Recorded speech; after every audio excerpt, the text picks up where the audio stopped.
fucking yes me, 'cause we stay all late, and I'm wide awake, I'm not coming home tonight, so the next time, when I'm borderline, I'll read you this note, I'm not coming home tonight.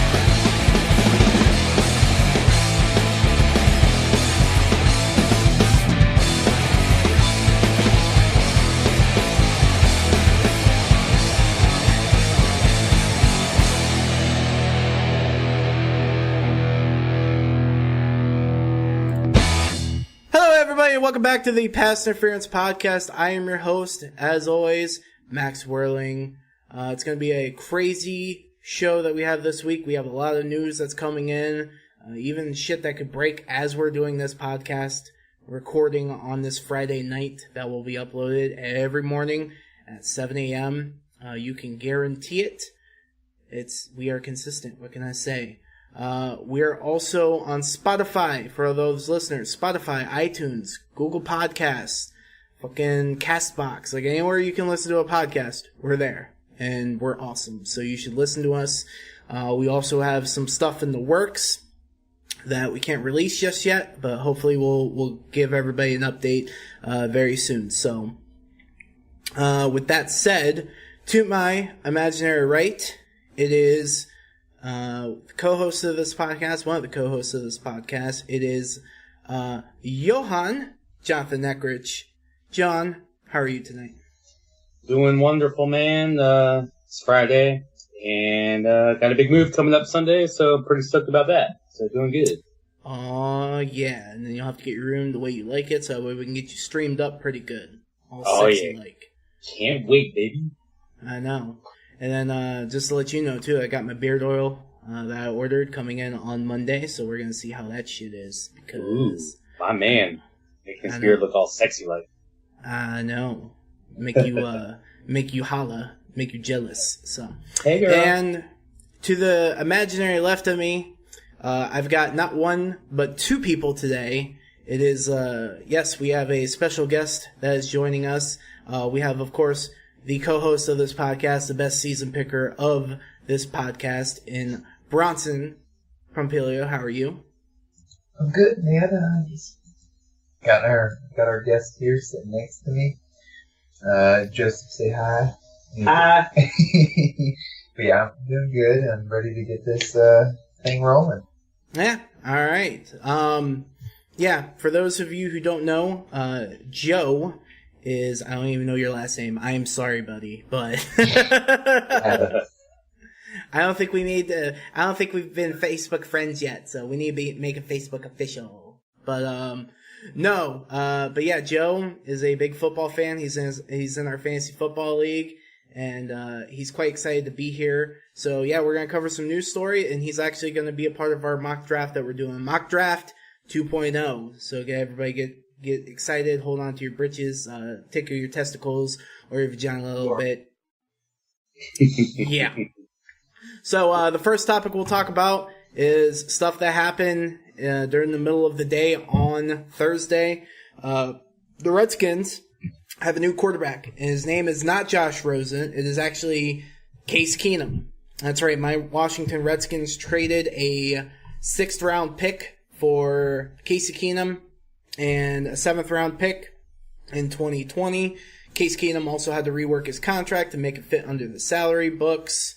Since it's my team, I'll start off with it first. I'm okay with the move. This team wants to get a veteran quarterback in there. They want to make sure that they win. And, this is a roster that can win. We were on the cusp of winning last year. But this is also a team that, if Josh Rosen's on the market, I'm sorry, I'd rather have Josh Rosen than Case Keenum. And that's just my personal opinion. And, all intents and purposes, unless the Cardinals are throwing the greatest smokescreen in the world, Josh Rosen's on the block, and I don't understand why they're going after Case Keenum when Josh Rosen's on the block. But Bronson, do you make this move if you think that you can get Case Keenum, Josh Rosen still, or is this a just kind of throw shit at the mud and see what sticks kind of move? I feel like they had to have been given some sort of indication that it's not going to happen. I mean, because we are about to. I mean, the reason why there was so much NFL news today is because teams are shoring up their rosters before free agency. So anyone they want to get rid of, they're trying to get rid of them now, so they can either address that need through the draft or free agency. So I feel like if one of those quarterback needy teams really wanted Rosen and the Cardinals really wanted to, trade him, I feel like they would have already done it. And I feel like maybe the Cardinals were just like, hey, man, like, it's not gonna happen. We did our best, pre-draft smoke screen, see if someone would trade up with us. And I don't know. I think it just didn't work out for some reason. Because I'm sure they were probably getting lowballed on the offers that they were hoping for. So I don't know. It'd be interesting to see, though. If they trade him next week, then I'll be like, oh fuck, even Washington should have held out longer, or done something, because that trade, the Case Keenum trade, could have happened at any point. I mean, and you could also argue that the Redskins still could draft or trade for Rosen. Yeah. You could have the bridge. I mean, he's only getting paid rookie money, so there's no reason why you couldn't draft him. Or fuck, I don't know why I keep saying draft.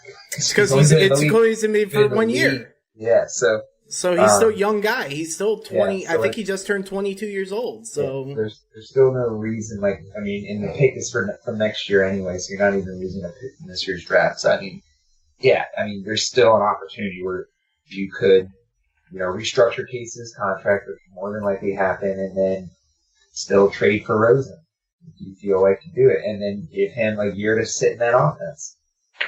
I mean, that's your atypical ideal situation, Yeah, absolutely. John, what are your thoughts? I'm right there with you, Max. I was pulling for Rosen trade all the way. I did definitely see a possibility of them going after Case Keenum too. But I thought it would have been a great move, and I was talking about it with my boss, who's a season ticket holder for the Redskins, and I mean, she was kind of indifferent on it. I mean, it's like with Case, what he can do. He's a veteran guy. But I do like what Bronson said too. I mean, there is a possibility that they can also still go after Rosen. And I mean, you could have the two of them duke it out in preseason, or if not, you could start Case Keenum and have Rosen sit behind him and learn. I mean, he's still very young, like you said. He's only 22. He has a lot to learn still. Not to cut you off either, John. Think about that quarterback room. You not only have Case there, you still have Alex Smith technically. And they'll have Colt McCoy there too. Yeah. That's a hell of a lot of good leadership to maybe put around Rosen to help him learn. And he did never really have that opportunity in Arizona. I mean, they had to throw him in there. The dude was running for his life all season, and it might be a good opportunity to say, hey, well, why not just sit behind Keenum, take a breather, because you were kind of thrown into the league and running for your life your entire rookie season. Sit back, take a breather, learn a thing or two from Keenum. And I'm sure Case has a lot to prove too, because I know he was pretty shocked and disappointed about the whole Flacco trade when that happened in Denver. And I mean, I know he was pretty upset. So I'm sure Keenum has a lot of fire behind him and a lot of motivation. So I think it would be a good opportunity, one, for Keenum, but two, if they can go out and also get Rosen to sit behind him and learn. And that way, when the time comes, whether it's Keenum getting hurt or, he's just not producing, then you put him in there and say, okay, here we go. Here's a chance. I think they could do a better job with Rosen than Arizona ever could have, especially last year. So that's pretty juicy. I think that'd be a good move if they can also go after Rosen in that trade as well. Yeah, I agree as well. I think Rosen can fit, especially if you get him in there for we'll say even a 3rd round pick, or I'd even give up a 2nd. I wouldn't give up a 1st. Joe, since you are the esteemed guest, what are your thoughts? He's not here. He's not here. Oh, he's not here? He's in another world right now. Yeah, he's not attached to the headphones right now, so I'm gonna pull him in. Is he playing Apex? I saw your snap. Yeah, he is. He's got headphones on, and he's in another world right now. Okay, alright, well, we'll leave him be, but yeah, I think Rosen, third round pick, and then, maybe even a second. I wouldn't go for a first. I wouldn't trade the first for him. Great analogy I heard on a podcast, from the Stick to Football podcast is that, he's a used car, and guess what? You don't pay new money for a used car. Once you drive it off the lot, you lose, you gotta take some loss on it. So yeah, I think he's worth a second round pick. I'm hoping for a third because we got an extra third, to give up. But yeah, it'll be interesting to see. Hey, how about this? How about a third in Norman? See, I think there's still value in Josh Norman. I don't give up on Josh Norman this year. Maybe next year, when you can cut him for 12 and save $12.5 million. I mean, you could also trade him though and save all that cap, and then you could. It just depends on how he performs. Make a move in free agency. Get a safety. You're saving $8.5 million. I mean, there's still holes on this team that need to be fixed. I'm still surprised, honestly, with all the moves that happened. I'm still surprised Vernon Davis is still on the team, and Mason Foster. Yeah, I think they want to start Mason played Foster. Well for you though.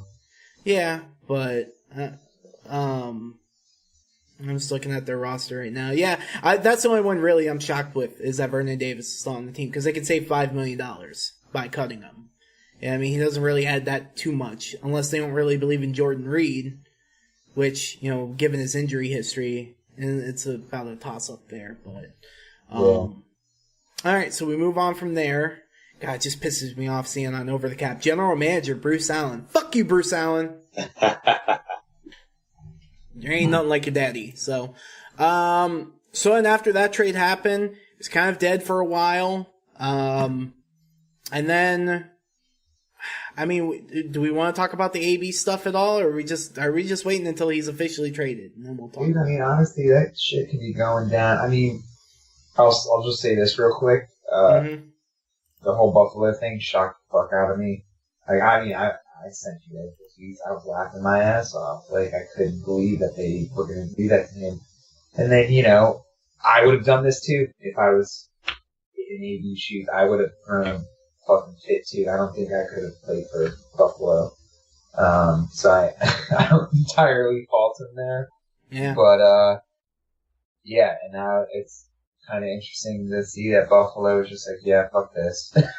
Yeah, for those of you who aren't in the know, but should be in the know, but for those of you who aren't, Antonio Brown was, I mean, like a hair's ass away from being traded to the Buffalo Bills. They agreed on compensation. If you ask whoever, they say it will almost happen. If you ask Antonio, he said that it didn't almost happen, that they just talked about it.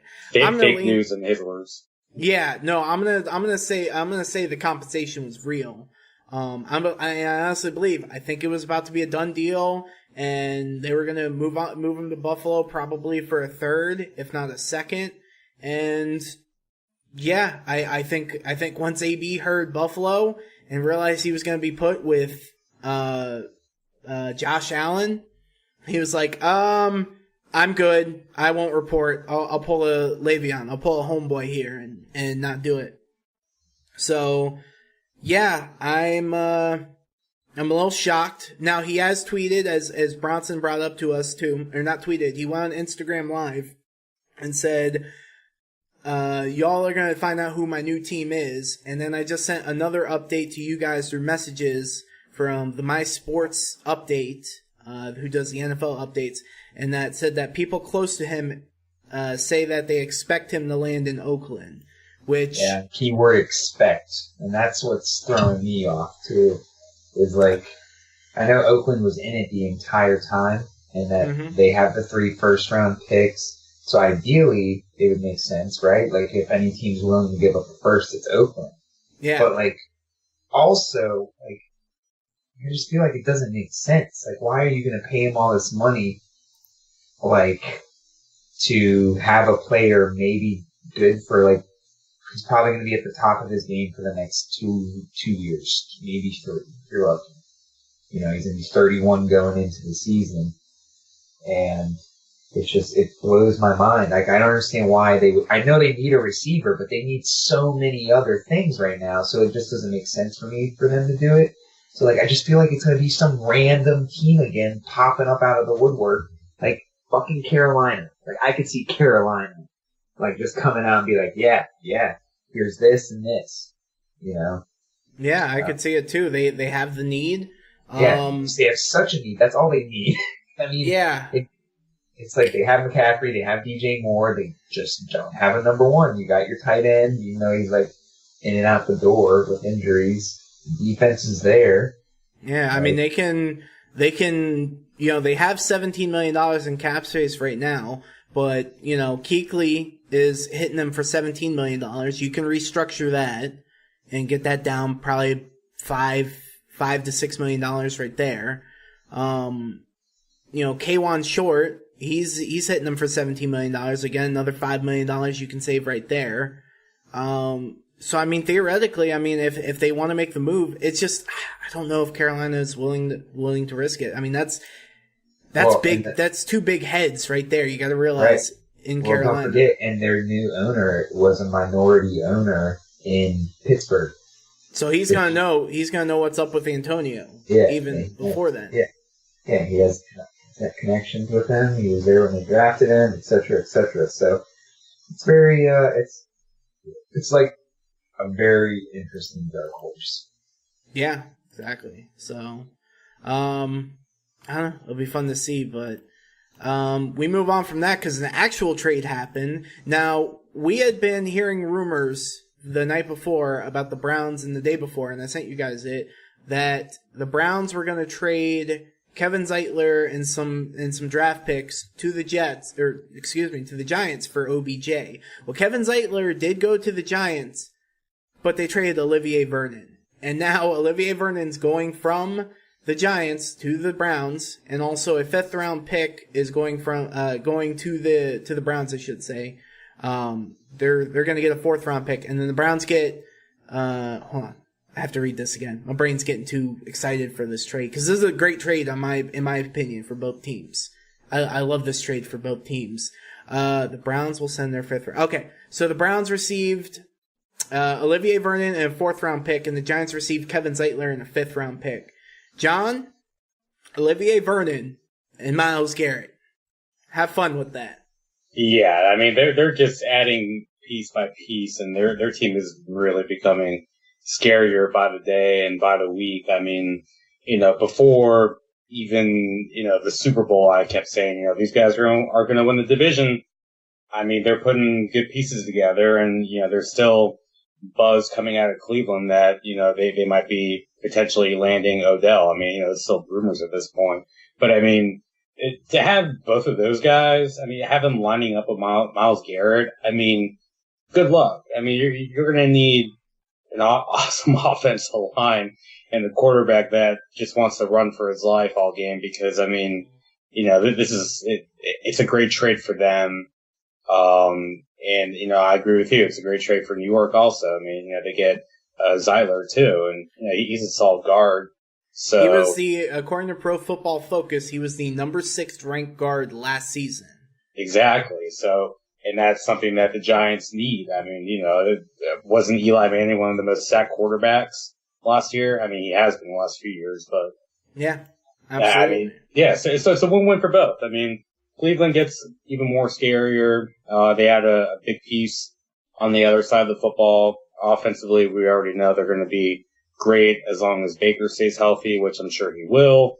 And they've had a solid defense too. I mean, last year they were, I believe, a top 15 ranked defense, if I'm not mistaken. And they're just adding another piece to that puzzle to say, hey, like, watch out for us next year. And I trust me, as a rival in that division to them, I'm very scared. I can't believe I was ever going to say this, but I am afraid of the Browns. Right.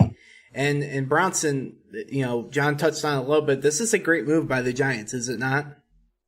Yes, I feel bad for Kevin though, because he had to go from the very up and coming Browns to the confused Giants on his birthday, and probably not ideal for him. Yeah. Hey, bud, sorry, you get to go to this very confused, lost team that's kind of in disarray that you were already on for the last 4 years, and I'm sorry we're finally going to be good now and we're going to win the division next year, but we're going to trade you to the Giants and let your loot repeat itself. So have fun with that. Sorry, bud. Well, this was a move that both teams needed to make in terms of, this frees up the Browns if they do trade for OBJ. They get their second wide receiver. If not, it fills up a need that they don't have to worry about in the draft. They don't have to worry about offensive line or defensive line now. They've got Olivier Vernon, who, regardless of anybody thinks, he is a good pass rusher. He will get to the quarterback. He may not have the sack numbers that people expect for the type of money that he gets, but he will get to the quarterback. He will pressure the quarterback, and now he's playing DN too in that 4-3 that they're going to be running. Exactly. He's not going to be that stand up pass rusher. He's going back to what he was in Miami, which was down on the line. So, great move all around by both of these teams. I am happy for both of these teams in terms of the trade. Even the Giants, because as much as I'm a Redskins fan, I love the Redskins, and I will die by the Redskins. I also like to see competition, and the Giants, they're confusing because they don't know what they want to do. They're stuck in this weird quarterback limbo, but they're making right moves right now, and hopefully they continue on with the right moves. Don't trade OBJ. Just don't trade him. That's all I gotta say. Don't trade OBJ. Keep him on your team. So, they're literally a quarterback away on that offense to fixing it. I know. So, moving on, another trade that happened, kind of out of the blue, but I kind of expected as well, was that the Eagles traded Michael Bennett. He traded him to the fucking Patriots. Philadelphia traded Michael Bennett. They got a 5th round pick, and New England's getting a Michael Bennett in a 2020 7th rounder. Great fucking move by the Patriots. I don't understand why teams trade with the Patriots. I don't get it. This is a low cost move. This is a good move by the Patriots to get a highly productive pass rusher. Maybe he does, again, just like Olivier Vernon, may not get the sacks, but he will get to the quarterback. And he will bring pressure to that quarterback, and he will run stuff. And that's the key to Michael Bennett, is that he is not only good as a pass rusher, he is fan-fucking-tastic at stopping the run. I'm right there with you. I mean, at this point, there should be a pact between all the teams to say, hey, we're tired of this team always winning every year. They're in the Super Bowl at this point every year, if not in the championship game. And they got the, really amazing. I mean, I've always liked Michael Bennett, and now he's going to be playing for the goddamn Patriots. And I mean, good for him. I mean, you guys see that Martellus is trying to come out of retirement now? Yeah, I saw that. Yeah. That's also interesting too. Yeah, he's trying to have one more run with with his brother, which I could honestly see. Actually, I'm not even gonna lie when I say it. I could actually see them signing him as because they just released Dwayne Allen.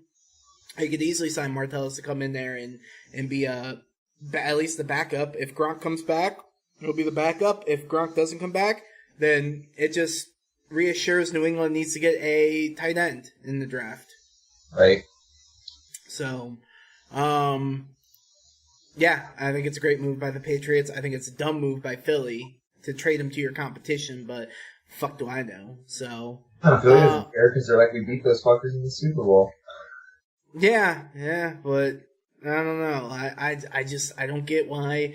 Again, I always give credit to Matt Miller. Like, that's my idol. That's my hero. I love you, Matt Miller. No, I know he doesn't listen to this shit. But, no, he even said that the Patriots are playing chess while the rest of the NFL barely knows how to play checkers. That's kind of true. I mean, when you're on top as much as the Patriots are, making the type of moves that you make and always making your team stronger, better, faster, harder, it's ridiculous. So, yeah, big fan of the trade. Do we want to talk about the spring cleaning out of Jacksonville as well while we're at it, or? Why the fuck not? Yeah. I mean it looks like a borderline dumpster fire. I don't necessarily think so. I don't think it's a dumpster fire. I just think it's moved. I just think it's the cap space to get Nick Foles. I think that's what they're doing, and either Nick Foles or Teddy Bridgewater, because they haven't released Blake Bortles yet, which means they don't have an agreement with Nick Foles just yet. But I think Nick Foles is heading to Jacksonville. They just need to free up that cap space there to get him in there. But again, for those of you who aren't aware, or for those of you who are aware, Jacksonville released 4 players today with big contracts. Malik Jackson, Carlos Hyde, Tayshaun Gibson, and Jeremy Parnell. Malik? What's that? How old is Malik? Malik is... 28? I'm trying to see here. 29? Yeah, he should be... Yeah, he's should 29. I got it. Yeah, he's just turned 29. So, I mean, he'll still be productive. He still will sign with the team. It's just he's going to, he's probably going to have to, he's going to, obviously, he'll have to take a big pay cut because he didn't have a very good year. But I think he's still a productive member for a team. And I think you could easily, I mean, if I'm the Rams and I know that Sue is out of my price range, I'm giving Malik Jackson a call. Right? Yeah, I mean, for sure.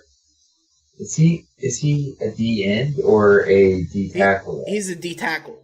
He is Okay. a D tackle. So I know in Denver he played like a hybrid D end D tackle type thing, but yeah, he's been D tackle since he went to Jacksonville. So he can play D tackle. He can play really well at D tackle. So I think it's a smart move if the Rams want to go for him. Yeah, I mean that's fine right there. Let's see how Carlos Hyde. That I expected it. I didn't expect Carlos Hyde to stay on that team. They kind of traded for him in hopes of. What a useless year he just had. I feel so bad for him. Yeah. He got no shot. Yeah. Really, exactly. no shot. Yeah. I think he's gonna be one of the steals of free agency. Honestly. Yeah. I mean, if he gets to like a solid team. Like, let's say he goes to the Redskins, could. or the Bears. I was gonna say the Bears. If the Jordan Howard trade rumors are real, yeah, absolutely. I think the Bears trading. I think the Bears signing Carlos Hyde would fit perfectly with what they want to go with for a team. So don't rule out the Ravens either. After Alex Collins. or the Ravens. Yeah, after Alex Collins, what did he get arrested for? DUI, essentially. No, he was in a car wreck, and then he had a gun on him and drugs. Oh. I'm like, it would shock me because he comes off as one of the nicest dudes like you could ever meet, and I'm like, what? This guy's rolling around, strapped up, and drugs. Got drunk the night before, had a really depressing night because he lost his job to Gus and/or Le'Veon, and I think he just had a little bit of a crazy night the night before, and then things got out of hand for him. Yeah, I'd say. Yeah. Tayshaun Gibson, I mean, he's okay. He's another okay solid starter safety. But there's that safety market's so crowded right now that oh, dude, none of them are going to get paid. It's going to be Landon getting paid, and maybe Kieran Matthew on like a 1 or 2 year deal. That's it. Yeah. I mean, look what Weddle just got. He got $12 million on a 2 year deal. So that's setting it at $6 million for the vets a year, 6 to 7 years, or 6 to 7 million a year for Weddle has arguably been in the top 10 of safeties since he's been in the league. Yeah, absolutely. So I think 6.5. he's making 10 because that was the next story I was going to talk about. It was a 2-year deal that's worth $12.5 million. So about $6 million. Yeah, that's one of the best. So that's already setting the value for the market. So the older guys are going to be looking at that number. And then Landon Collins is probably going to reset. Be the high end. Yeah, he'll reset the market probably. I would imagine so. Even on a down year, 3-time Pro Bowler, guy's 25 years old. Maybe. I mean, he probably. I think he'll make no more than 10 a year. I could see that, which is stupid on the Giants' part since they could have had him for 11. Yeah, I could see like a 4-year, $40 million with maybe an extra $5 million in incentives.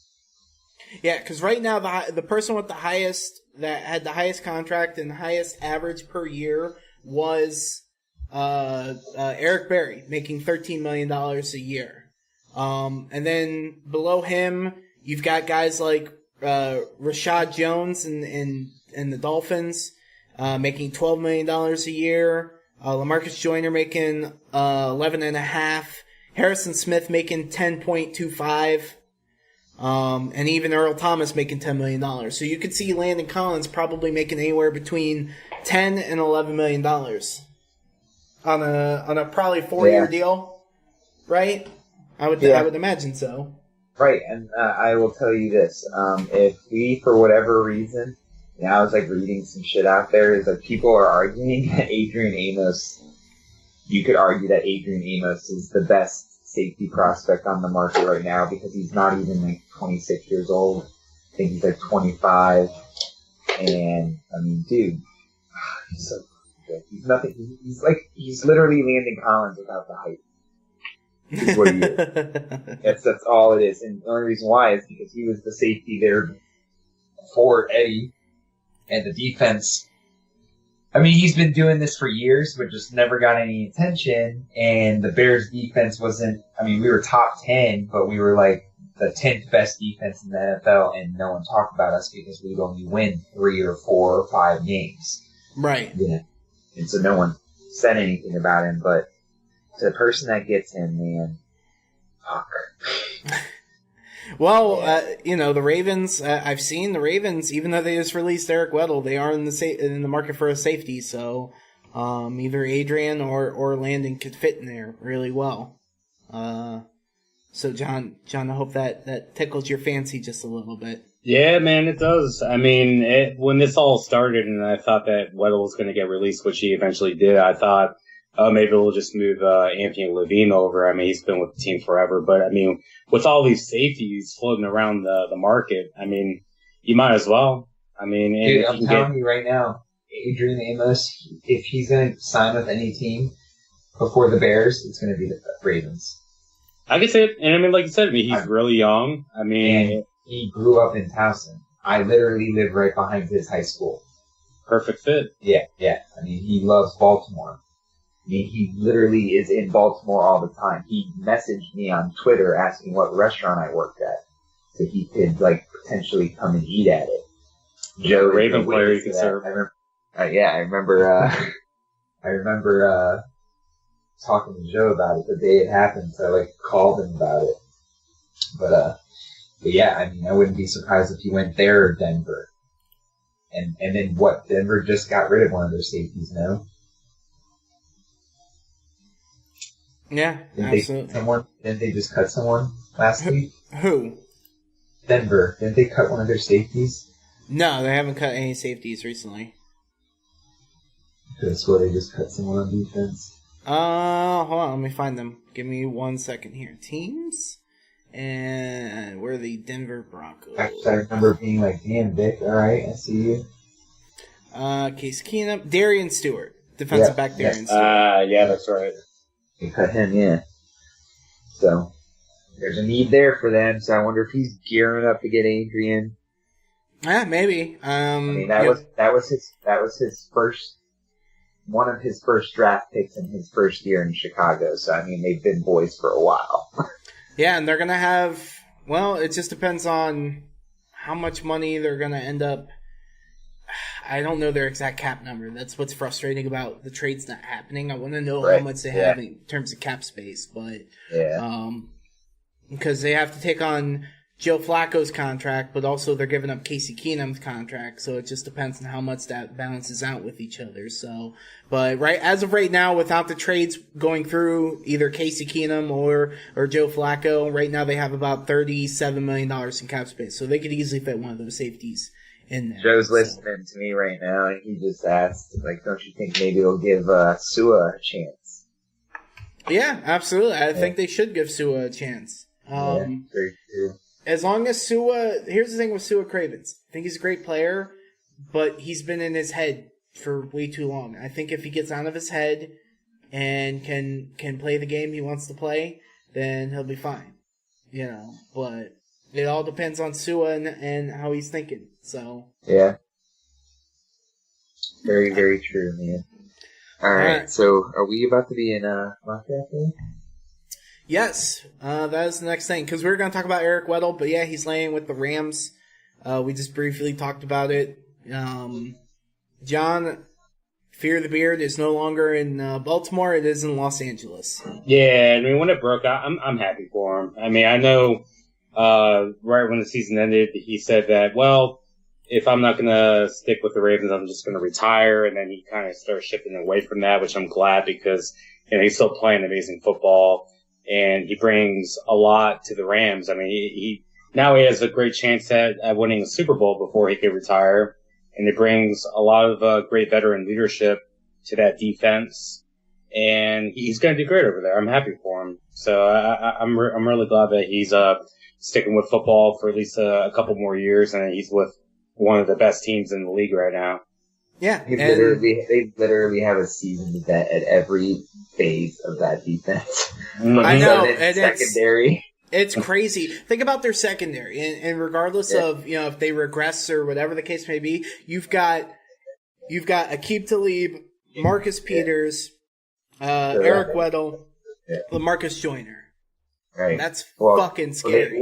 LaMarcus is a free agent. Is he a free agent? Yes, that's why they got Weddle. I see. They don't want to pay for LaMarcus. That makes sense then. Yeah. But still, that team is scary as shit. Yeah, so, it is. It's good. And I feel like they're scary as shit every year since McVay's been there. But, and what we're not remembering is he gets to go back home to California, guys. Yeah. Yep. Yeah. That's I think probably the biggest win for him. He gets to play for a championship ready team. He has a very reasonable shot at the Super Bowl. Yeah, I think he was California or bust. I think that's what it came down to with Eric Weddle. If he wasn't going to sign on with either the Rams, the Chargers again, go back to Kansas, or even Kansas City maybe. Maybe Seattle, like a West Coast team. I think it was, forget California. I think it was West Coast or bust for him. Yeah. So, but I think when it came down to it, it was either the Rams or the Chargers. And I don't think the Chargers were that interested. So the Rams were like, "Hey, you want to come play?" He was like, "Yeah, I'll do one more ride." Even though it's a 2-year deal, I think it's just one more ride. Yeah, I know for sure. Yeah, he's definitely probably pretty stoked. I mean, in that 2 years, that's probably it for him because he's like, fuck, the Rams aren't going to win a Super Bowl in the next 2 years. Chances of them winning another Super Bowl or having a chance at a Super Bowl after those 2 years. I don't see them. I feel like they're in their peak right now and they have to win or they're really screwed. Yeah, because they have to pay Jared Goff next year. Yeah. And they need to figure out what they need to do with that. So, all right. So with that, we are done with the news. Dum-dum. Here we go, people. Mock Draft 2.0. It's going to be fun, exciting. There's probably going to be some shockers. There's probably going to be some holy shit moments.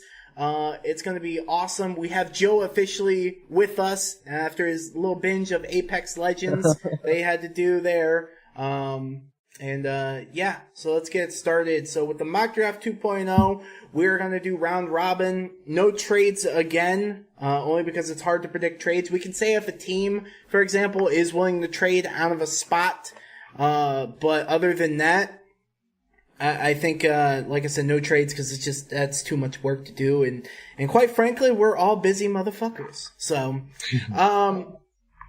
so I have the first pick with the Arizona Cardinals. And I will say this. Arizona needs a lot of help elsewhere. And I don't necessarily think this is the right move. And either this is the greatest smokescreen ever, or they really don't believe in the talent of Josh Rosen.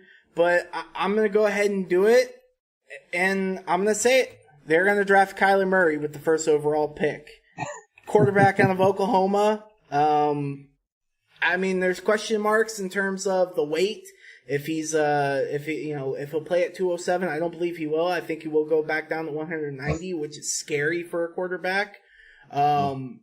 I don't necessarily, I don't care about the height as much anymore because a lot of quarterbacks roll out of the pocket, and I feel like he has adjusted himself well enough in there to, when you watch college highlights of him, you see him get into the passing lanes a little bit better than should be. And he's got a hell of an arm. I mean, for a guy who's 5'10", he throws it better than guys who are 6'5", 6'6". So I think Kyler Murray's the pick.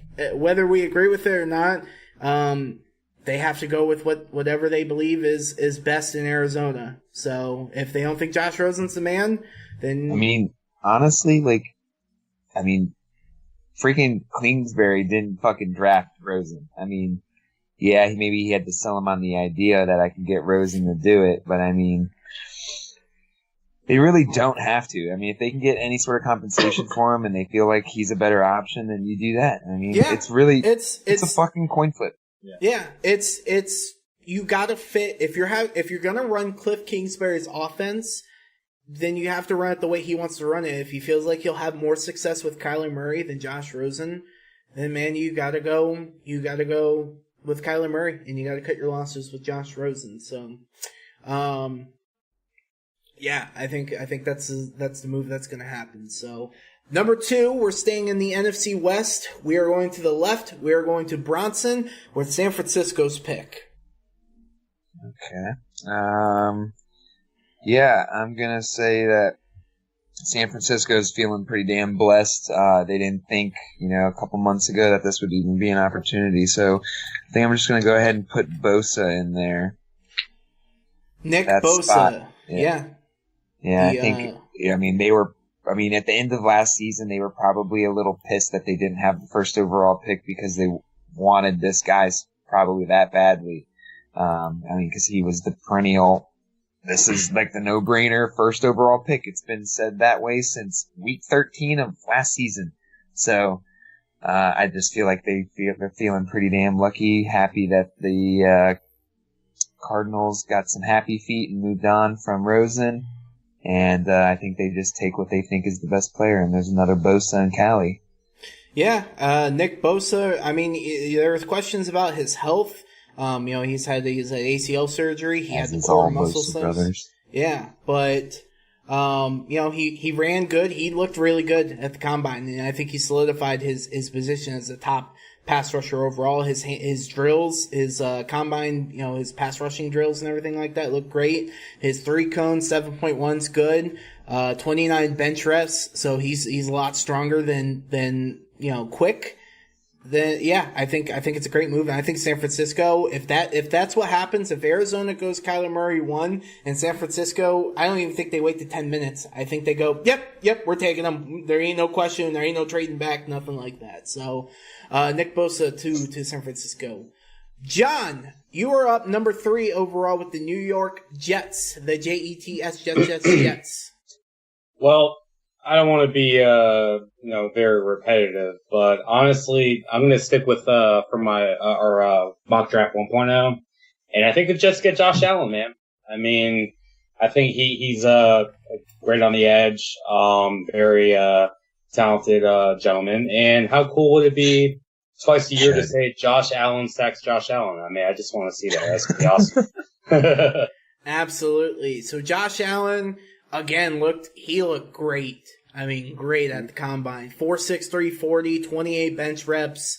There's just a question about the raw athleticism comparatively to the technique, but as an upside player, I mean, he has more upside than Nick Bosa. So if the Jets if the Jets need pass rushers and they need pass rushers, this is the guy to get right here, Josh Allen. And again, I swear, if we don't see a commercial where they have Josh Allen in a Jets uniform and Josh Allen in a Buffalo uniform, and they try to do the fucking the Spider-Man like, meme. oh yeah, the Spider-Man meme, exactly.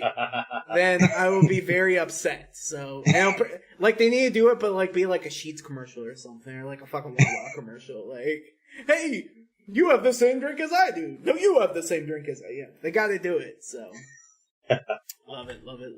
All right, Joe, our esteemed guest. I think Bronson said that you are deep into the college football love and lore. So you are. I will defer to you as well for some college news and tips and stuff like that on some players. So, but Oakland at number 4. I remember when we were texting and Bronson said that you were going to have Oakland's pick, that you were salivating and licking at your lips.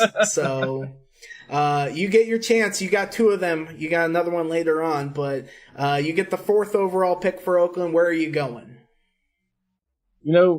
Honestly, I think when draft night comes, this pick might be part of the swap that gets AB. But for right now, for it still being Oakland's, I think it's very hard for John Gruden to pass up on Quinnen Williams. If you go back and you watch the national title game against Clemson got dominated up front except for Quinnen Williams. He was the only one that could do anything against Clemson. And if you go back and watch the tape all year, he's in the backfield with such ease. Against the run, against the pass, he can do it all.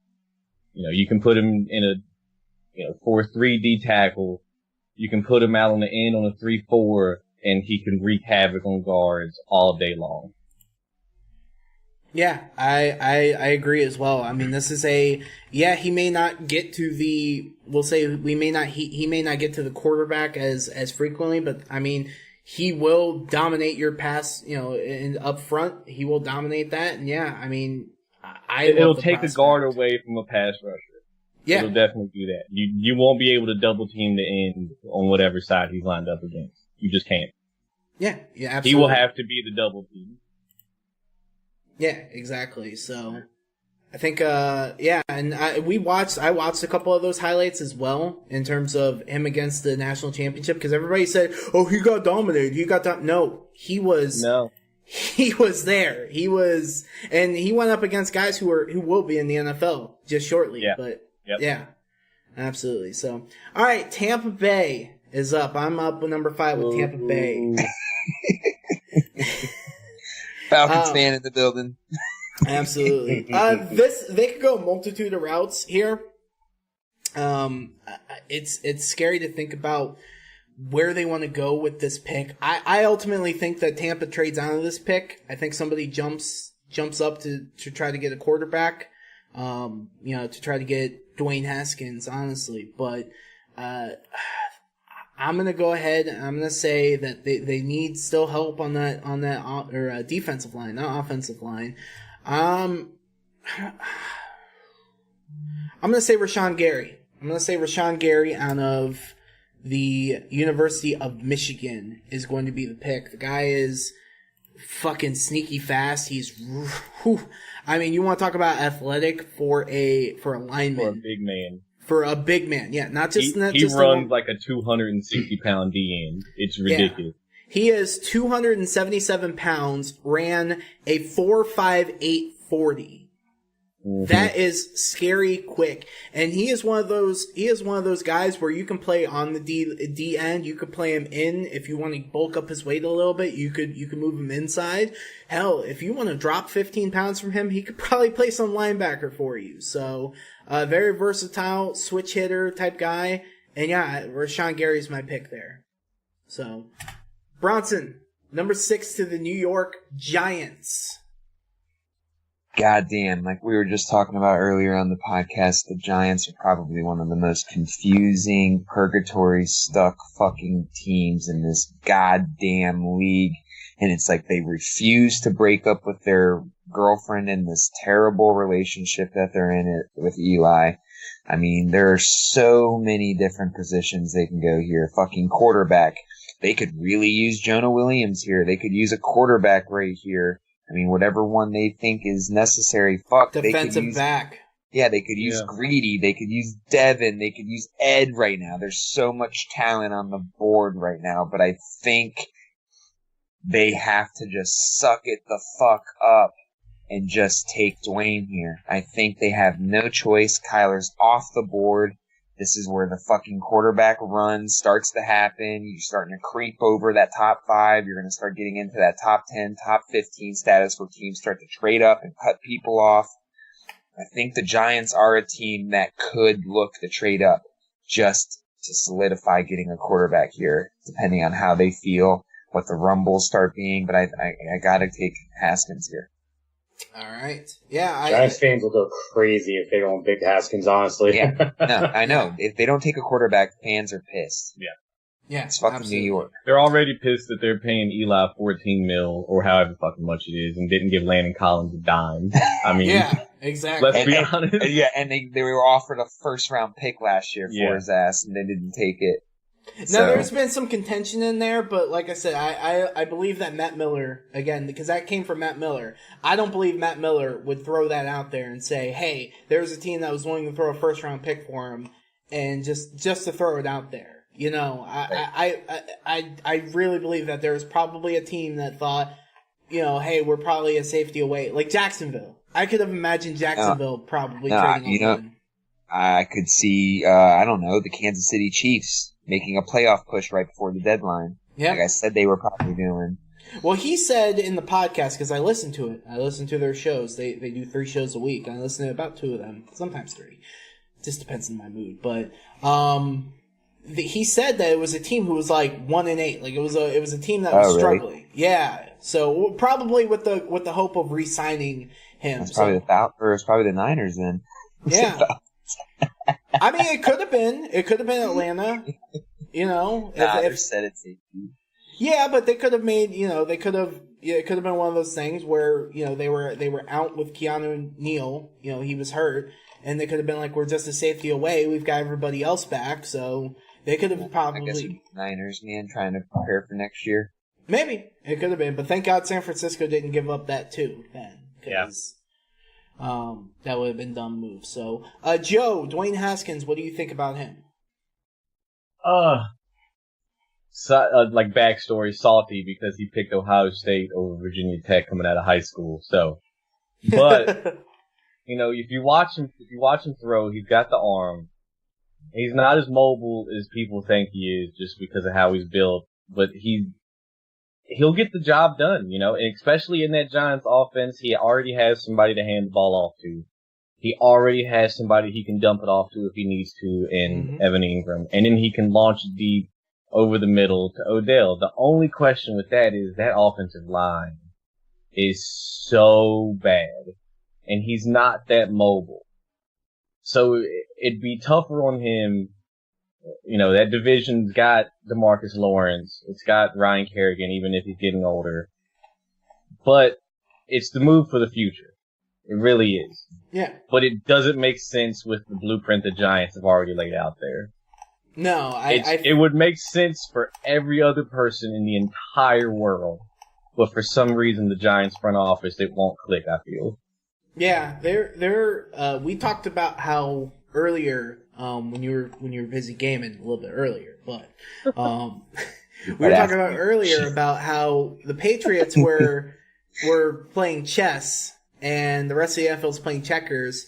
Fucking, it feels like the Giants almost are playing Chutes and Ladders. Like they're not even in the same realm of games. Like they're just there.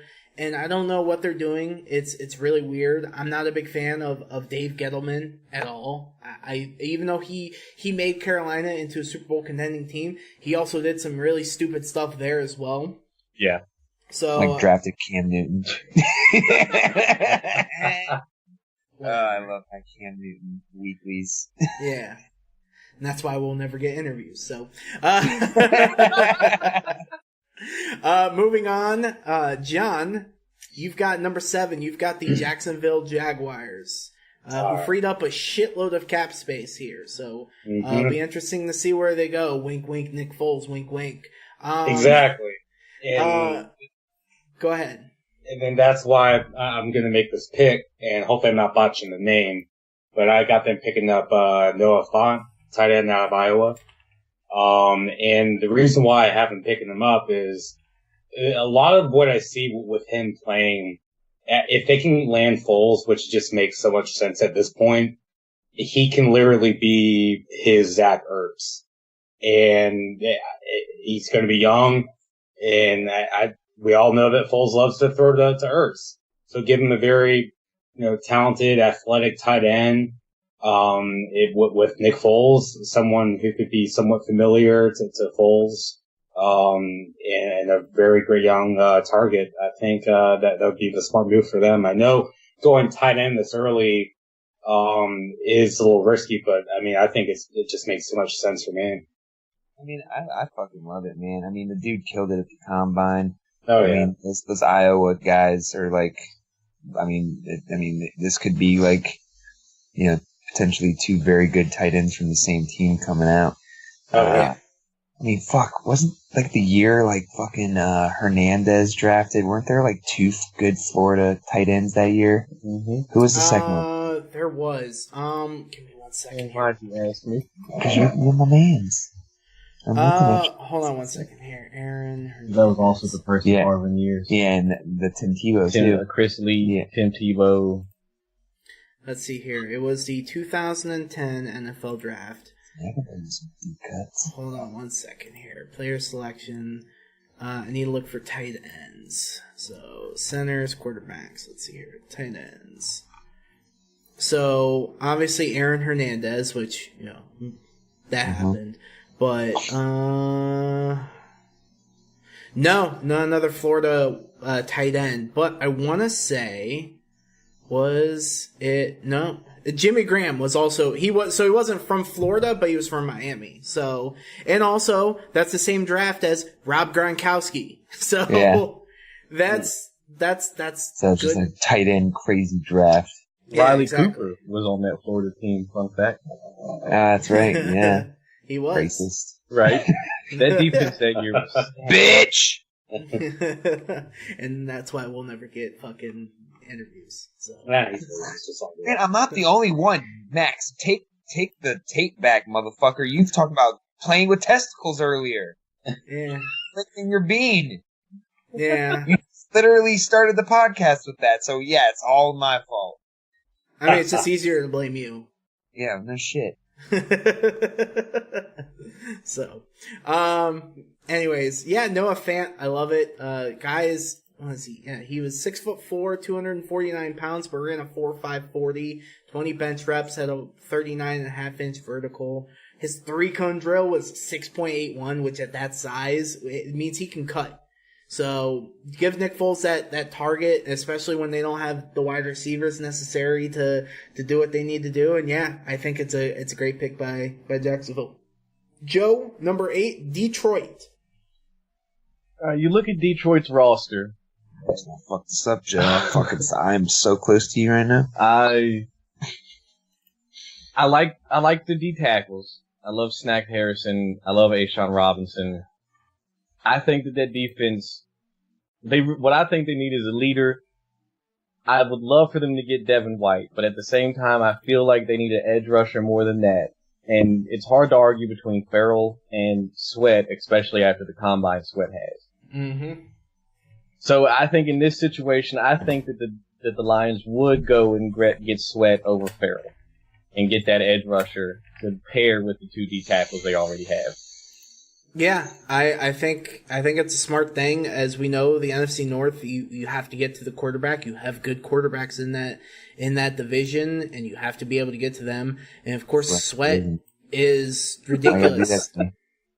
I want that. He's a freak, man. If It's we had a so first round crazy. pick, I wanted his ass. I wanna do that to my dad.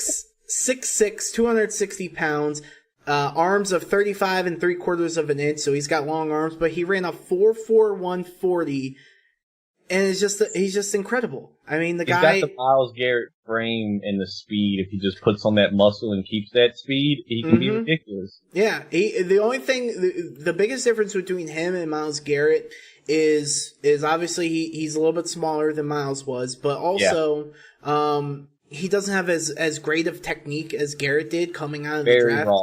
Very raw, but that potential's there, and especially with a Detroit team that's losing Ziggy Ansah and are probably moving on away from him, it's a great pick there. Yeah, so I love Montez Sweat. It's going to be crazy to see. He might even get up higher than that. That's how ridiculous his climb will be. So, number 9, I'm up next with the Buffalo Bills, and so here's Buffalo. Oh man, I'm in a pickle right here because they need an offensive line, but they need a playmaker as well. And there is somebody who had a ridiculous combine that could be the playmaker for them. I don't know if I just want to pull the trigger, but if they're about to trade for Antonio Brown, it shows to me that they want to make the move, and I think that there's going to be plenty of offensive linemen coming into free agency, so I'm going to do it. Well, hey, before you say anything, go ahead. Joe, what was it that now that the Bills lost out on Antonio Brown, they're like throwing all their picks at the Seahawks for Frank. I read they were trying to get Frank Clark now. Yeah. Is what they want. Yeah. So they're gunning for him now. So don't be surprised if he's on that team. Yeah, so right now Buffalo's picking this pick, but I mean, we could be looking at the Seahawks. We could be looking at the Seahawks, who could still use this guy, but for right now, in number 9 Buffalo, I'm gonna say DK Metcalf, who I know I said he was my wide receiver 1. I started looking deeper into his 3-cone and his route running and stuff like that, and he doesn't run crisp routes. He's just so bulky. He came in the combine at 228 pounds. He probably needs to lose about 10 pounds of muscle. And I hate to say that because the guy's all muscle, but he just needs to lose a little bit of weight just to be able to cut and everything like that. But you're talking about a guy who's 6'4", the same frame as Julio Jones, who ran the 40 faster than Julio, by almost a tenth of a second. And also, he put up 27 bench reps and 40.5-inch vertical. That is ridiculousness. Whether I agree with whether he's wide receiver 1 or not, I know I said it after I saw the combine. I changed I think Hakeem Butler is, but I think with the raw talent that he has, plus the fact that he's just a physical freak and everything like that, I think he becomes the wide receiver first taken off the board, and I think Buffalo needs a guy for Josh Allen. So that's my pick for Buffalo. Number 10, Bronson, Denver. Real quick. Yeah, that's a Buffalo-esque pick. You're absolutely right, because it's going to bust out the gate, man, and it's going to be terrible. It's going to be so terrible. I'm telling you, this is like the combine hero, okay? It never works in the NFL. I feel like there's one every year. This is going to be year one. But Darius Hayward-Bay, Kevin White, those are just a few guys that crushed it at the combine and then skyrocketed their draft stock. Very true. But before the combine, DK Metcalf was already considered a first-round wide receiver. So that's the difference between him and Darius Hayward-Bay when Hayward-Bay was coming out. Hayward-Bay was seen as like a second, third, maybe even fourth-round dude. Yeah. And then Al Davis saw that 40 time and it went crazy. So if DK trades in, the barbell for a yoga mat, gets down to like 215 and just fucking stretches every day. Oh, yeah. He's done. He can be ridiculous. He could be Julio Jones 2.0. He could. Honestly. And they already, if Zay Jones' crazy ass can chill out and get his shit together, then, No more dicks in hotels. Yeah, no more getting naked and doing bath salts in hotels or whatever the hell he was doing. Maybe somewhere in the second and third round you get Josh Allen, the running back. You still got Charles Clay, who's up in age, but, he still gets the job done. You got that awesome young defense. And then the Buffalo can maybe make some noise. Maybe be picking 17, 18 instead of, 9 instead of single digits. Yeah, what's crazy is we think they're so fucking bad, but they were a goddamn playoff team 2 years ago. Tyrod Taylor. Yeah. I mean, my boy. Right there with you. Yeah, absolutely. I think it's a. We'll see. Like I said, I agree with Joe 100%. That boy drops down to 215 and get some movement in those hips. He could be really scary. So, number 10, Bronson, the Denver Broncos. dude, there's like 15 different fucking ways they can go about this. I mean, they're starting to get old on defense in a lot of different areas, and I think Vic would love nothing more than to selfishly pick a defensive player here, especially in this draft class. But I think you just can't ignore the fact that you traded for Joe Flacco. You traded for a stick for a quarterback that has no moves like Jagger, and he just is not going to be able to stand there. And I think it's dumb to ignore that Jawan Taylor, after his incredible combine, as much as I want to put Jonah here, I just think they're going to take Jawan. And I think they're going to give themselves an athletic tackle, whether he wants to play right or left, they're going to put him there. And they're going to try to invest in their run game more. Because don't forget, they drafted a boy by the name of Royce in the second round last year. They need to get some production out of. Philip Lindsay's killing it. You already got Flacco there. You got aging Emmanuel Sanders. I mean, their offensive line got Keenum pretty much thrown out of there. So, I mean, it just makes sense here to try to get your tackle and get him now. And maybe it's not for Flacco in the future, but it could be for the next guy that they get. Yeah. I know you really want to see Locke here. But I don't necessarily see it. I think we're going to get maybe one more early quarterback in this top 10, and since we're at 10 right now, I think it's going to taper off a little bit, and I can see Drew Lock being like a top end second round pick. Oh wow! All right, yeah. I don't knock it and everything like that. They definitely need to beef up the offensive line, and especially in that division, because if Kansas City doesn't trade D Ford, if they keep D Ford, you still have to block him. You have to block whatever Oakland throws at you. You still got to block. Whatever. Fuck, who else is in that division? Drawing a blank here. Everyone. Oakland. Yeah, Oakland, the Chargers. AC, Chargers. Yeah, you still got to block Melvin Ingram. So you still have to protect your quarterback. And you're right. You have to keep Joe Flacco upright. He can't move out of the pocket like he used to anymore. So not even a little bit. So yeah, I like the pick as well. It's going to be tough for them. They could definitely go that route or. Right. I think the only reason why they get away with this pick here is because Vic feels confident enough in his ability to coach a defense. Yeah. I mean, look what he did with the 32nd ranked defense his first year. He made him number 12 in the NFL. Yeah. So I mean, he'll be able to get something out of fucking some people over there, Chubb, and Oh yeah. That other guy that no one knows about. Yeah, exactly. Von Miller and Nick Chubb. And they were dangerous last year. So just imagine with a season under Vic Fangio, they're going to be really good. So yeah, we were one of the we were one of the worst teams, not the worst teams, but we were one of the teams in the NFL that blitzed the least. Fun little fact. We only rushed 4 rushers every fucking play. So you're basically the AAF every play. Can't rush more than 5. People can't rush more than 5. John, number 11, Cincinnati. All right. So one thing that Cincinnati was really hurting on last year was their offensive line, man. I think they've been struggling at that position last year. I think that had a pretty pivotal big reason why they struggled last year. Dalton was running for his life a lot most of the year, and I got them taking Andre Dillard. He had one of the most impressive combines out of any offensive tackle, and he also locked down the left side at Washington State for years. So I think they get him, they can plug him right in. He might have to start over at right tackle to start his career, but either way, I think he's going to make a huge difference on that offensive line. And I think why not go with Andre Dillard? I mean, he looked really good in the combine.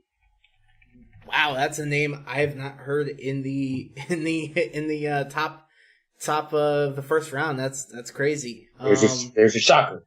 Yeah, I know. I thought I penciled you in at Jonah Williams, but okay. Don't ever count my chickens beforehand. Yeah, I don't know much about Andre Dillard, whatever. Joe, like I said, resident college football guy. Anything you know about him? With it being Washington State and then being out on the West Coast, I didn't get to watch as many games as I would in the East Coast team or anything like that. But, you know, like you said, the production was there. He started in a passing offense that dropped back and passed the ball 99% of the times, and the quarterback was sacked very little in a Pac-12 conference with a lot of speed. So, I mean, it makes sense. I haven't seen much on the kid, but, you know, I like it. You know, they need somebody to block for Andy Dalton. It's so bad. Yeah, absolutely. So, all right. So Andre Dillard, number 11. Joe, number 12. Again, you are in the NFC North, but this time you are picking for the Green Bay Packers. I think I'm gonna stick. You know, we're gonna go tackles back to back, and I think the Green Bay is gonna, if the way it works out like this, and have Jonah Williams fall right into their lap.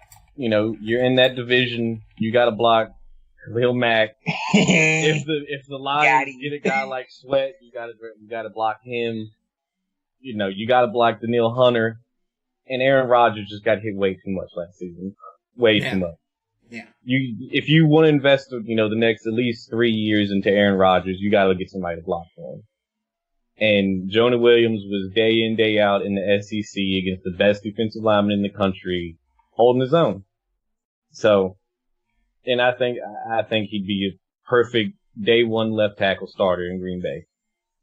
Yeah, absolutely. So, and that's the thing with Jonah Williams. You can put him left tackle, right tackle, guard, center, wherever you're going to put him, he's going to play, and he's going to play really well. So, a lot of teams in the NFL think that he should play guard because they could feel like he could probably be an All-Pro guard. And we saw what happened in Indianapolis when they had an All-Pro guard.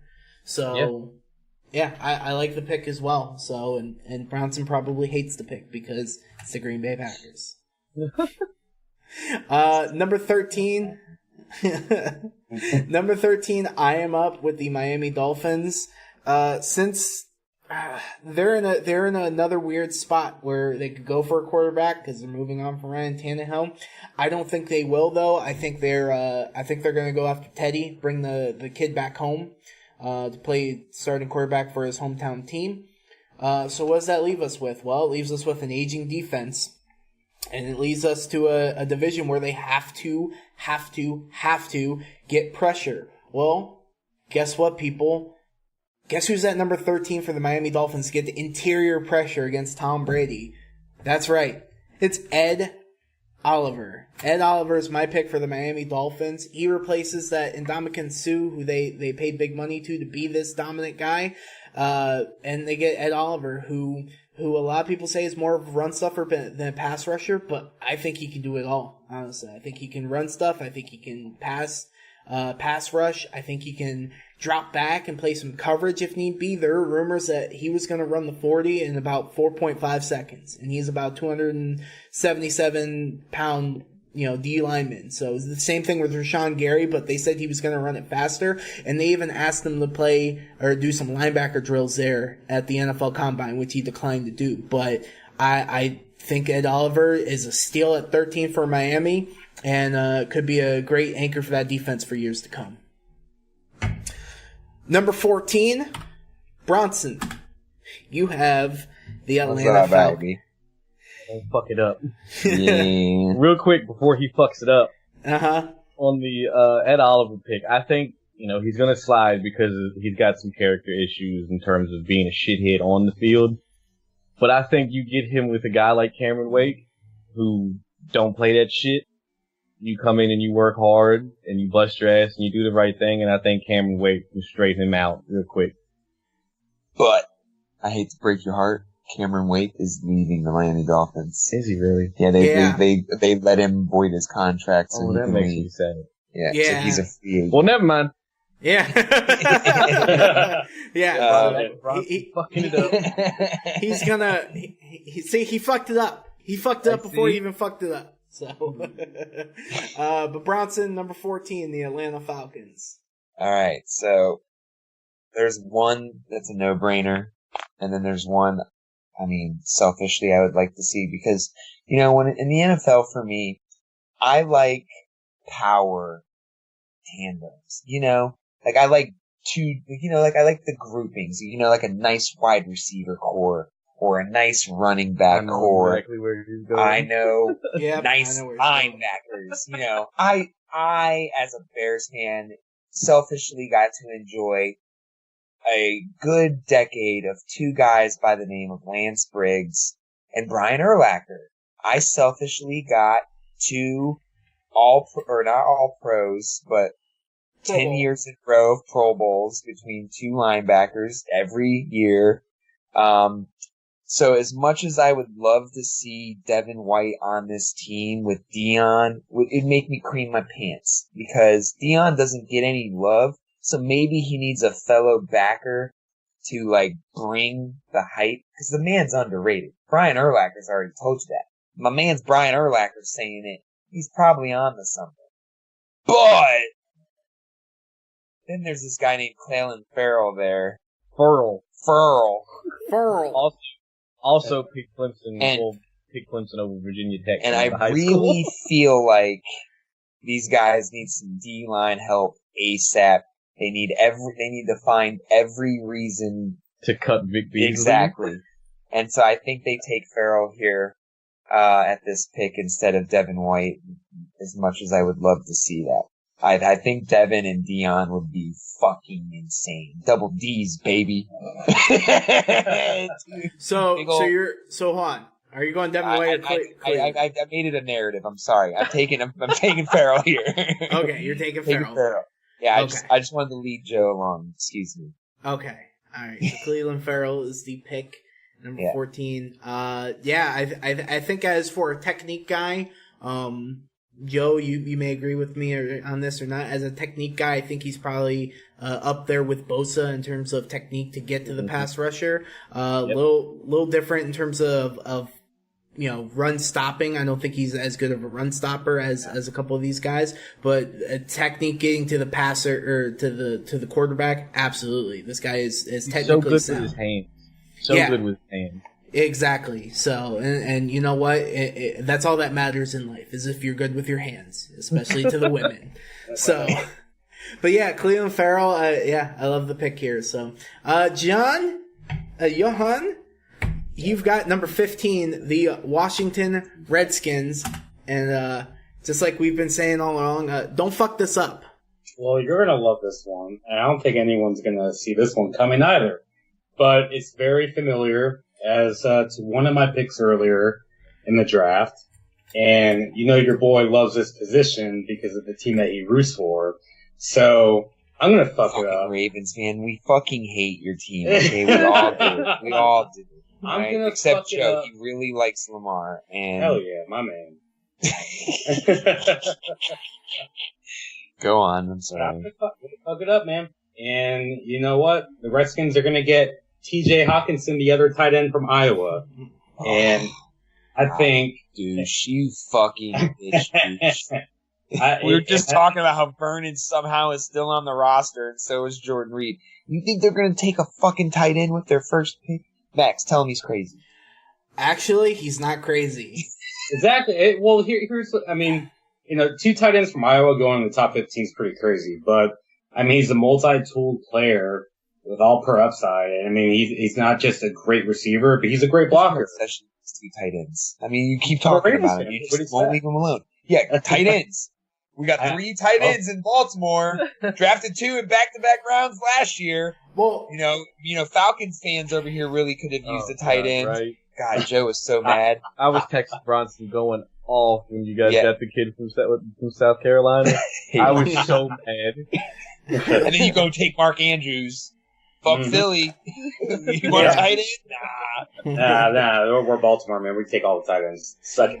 Right. Here's why I don't hate it, and this is why Matt Miller again, my boy Matt Miller, picked T.J. Hawkinson to the Redskins because here's the thing: if we made a trade for Case Keenum, so I don't think we draft a quarterback this year, and especially if we get Rosen, we definitely don't go quarterback here. Well, what else do we need? Well, realistically, whoever plays quarterback for us next year needs to have targets. And as much as I love Jordan Reed is like an ankle injury away from being Alex Smith. Like he is, he is injured all the time. And Vernon Davis, we just talked about it. They can cut him for $5 million. They can keep him on the roster, whatever the case may be. T.J. Hawkinson will be a good player for them all around. He'll be able to catch the ball over the middle. He'll be able to block for Darius Geis when he comes back. And I don't necessarily think that they're that far away in terms of everything.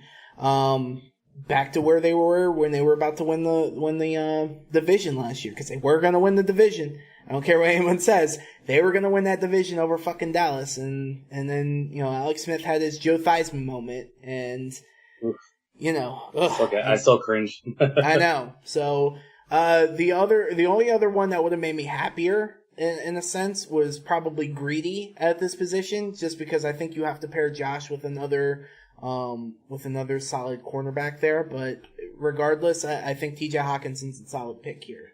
So, Joe, number 16, you got the Carolina Panthers, your division foes.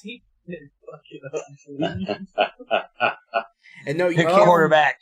you can't fuck this up. I think at this point, you got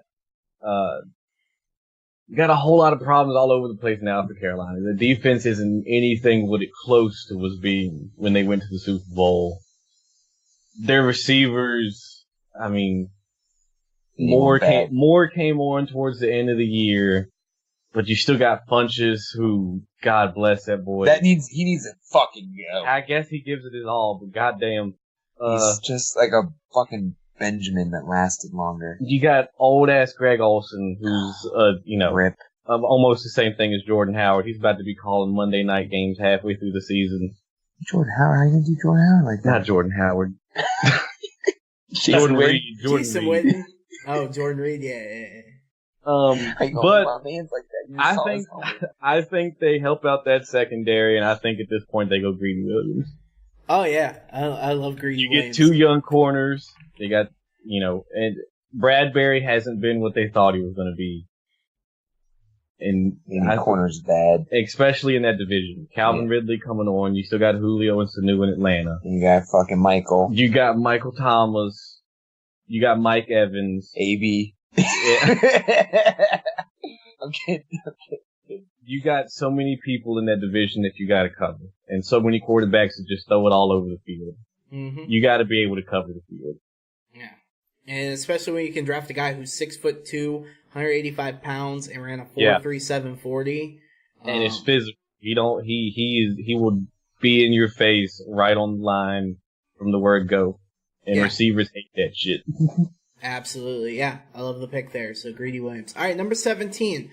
The fuck are you not a corner named Greedy? Like, it's like you were destined for it. Yeah, exactly. So, it's like Chris Blewett as a kicker. You were destined to be a kicker for the Chicago Bears.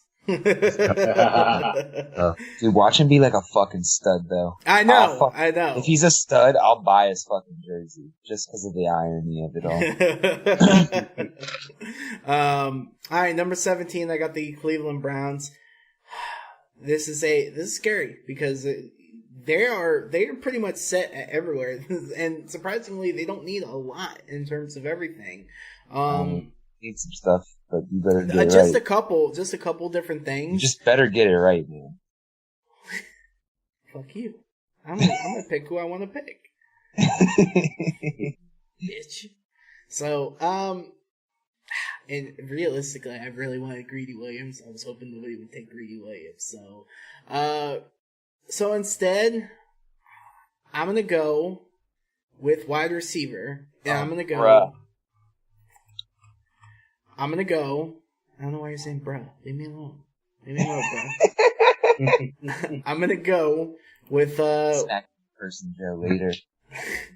I'm gonna go with Hakeem Butler, my personal wide receiver 1, and that is because Hakeem Butler, 6'6", 6'5", almost 6'6", big-bodied wide receiver, ran a great 40 for a guy that size at 4.53.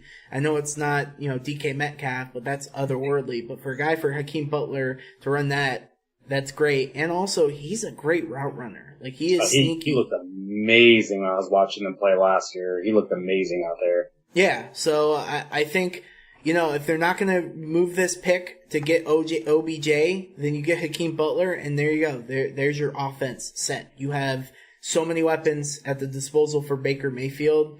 It's ridiculous. So another pick I could have gone was Byron Murphy for the secondary, but even then, I think that wide receivers too big of a need for them to pass up. So, Bronson, number 18, Minnesota. Yeah, I'm at Minnesota. Can I just ask a question real quick? Sure. Why didn't we take Devin at this pick? Just really curious. That's actually a good question. And I had honestly forgot about Devin White. It's funny, too, because I was looking at it. I was like, oh, Devin White would slot perfectly. I know. Joe and I were here looking at each other like, this is no fucking brainer. Yeah. No, seriously, I thought he was already taken off the board. It's just such a Browns thing to happen. Yeah. No, we didn't I file agree. They pick him and somebody walks in and he's like, hey, Devin White was still there. And they're like, fuck! But either way, I think they go wide receiver here. Even though Devin White would be an awesome pick for them, I know they just released Jamie Collins, but they still have some decent linebackers there that can help with each other, and they're transitioning to what a 4-3, right? Mm-hmm. So I don't know. Like I said, they could go multitude routes. If they're thinking about trading for OBJ, then they must be in on a wide receiver. And rumors are that they're in on Tyrell Williams. So if they get Tyrell Williams and Devin White's there, then yeah, absolutely. Then Devin White will be the pick if he's there. Otherwise, I got Hakeem the Dream Butler there. So Bronson, number 18, Minnesota. I said this in the last fucking mock draft. I don't care how many offensive linemen are drafted in this fucking mock draft or the real thing. The Minnesota Vikings, at least the first 4 rounds, need to draft a lineman I don't care if they're just drafting defensive linemen in the hopes that they can play offensive linemen. So right here it needs to be Cody Ford. Like, it has to be. Like, you need to get some sort of interior line presence there. And get that boy that you invested a pick in that's not looking like he did 2 seasons ago. Like, I'm okay with it, but, they need to get that run game moving ASAP. Yeah. So, like, in the worst way. And if they don't, then people are just going to pin their ears back and fuck Kirk Cousins' day up. Yeah, they're just going to blame Kirk, too. Yeah. All the Vikings losses were Kirk Cousins' fault. He had a career year. You gotta get Dalvin Cook rolling. Yeah. He's got to be averaging 4 yards a carry. Yeah. Got to be. Has to. Because he can do it. He's got the skill. You gotta help the kid out. And he was doing it before he tore his ACL, and then I don't know what happened. I don't know if it was DiFilippo's play calling, or if it was just he came back too early from his ACL, but he just didn't look like the same player he did his rookie season. So, but yeah, you got to get him some help on the offensive line, that poor offensive line, and yeah, Cody Ford, whether he plays tackle, guard, whatever the case may be, good pickup by the Minnesota Vikings. So, John, 19 to the Tennessee Titans. Good old Titans. This is an interesting pick for them. I think they could really still use some help on the edge, and I think a great pair with Harold Landry would be Brian Burns out of Florida State. He's long, he's bendy, and I just think he'd pair really great with Harold Landry. I think that those two would be awesome together. Yeah, Brian Burns, a lot of people said he played a majority of his senior season or his last season at 220 pounds. He bulked up to 250 pounds and still ran a 4.53 40. So That's crazy. very explosive guy. Joe, ACC guy again here. What are your thoughts on Brian Burns, other than fuck him?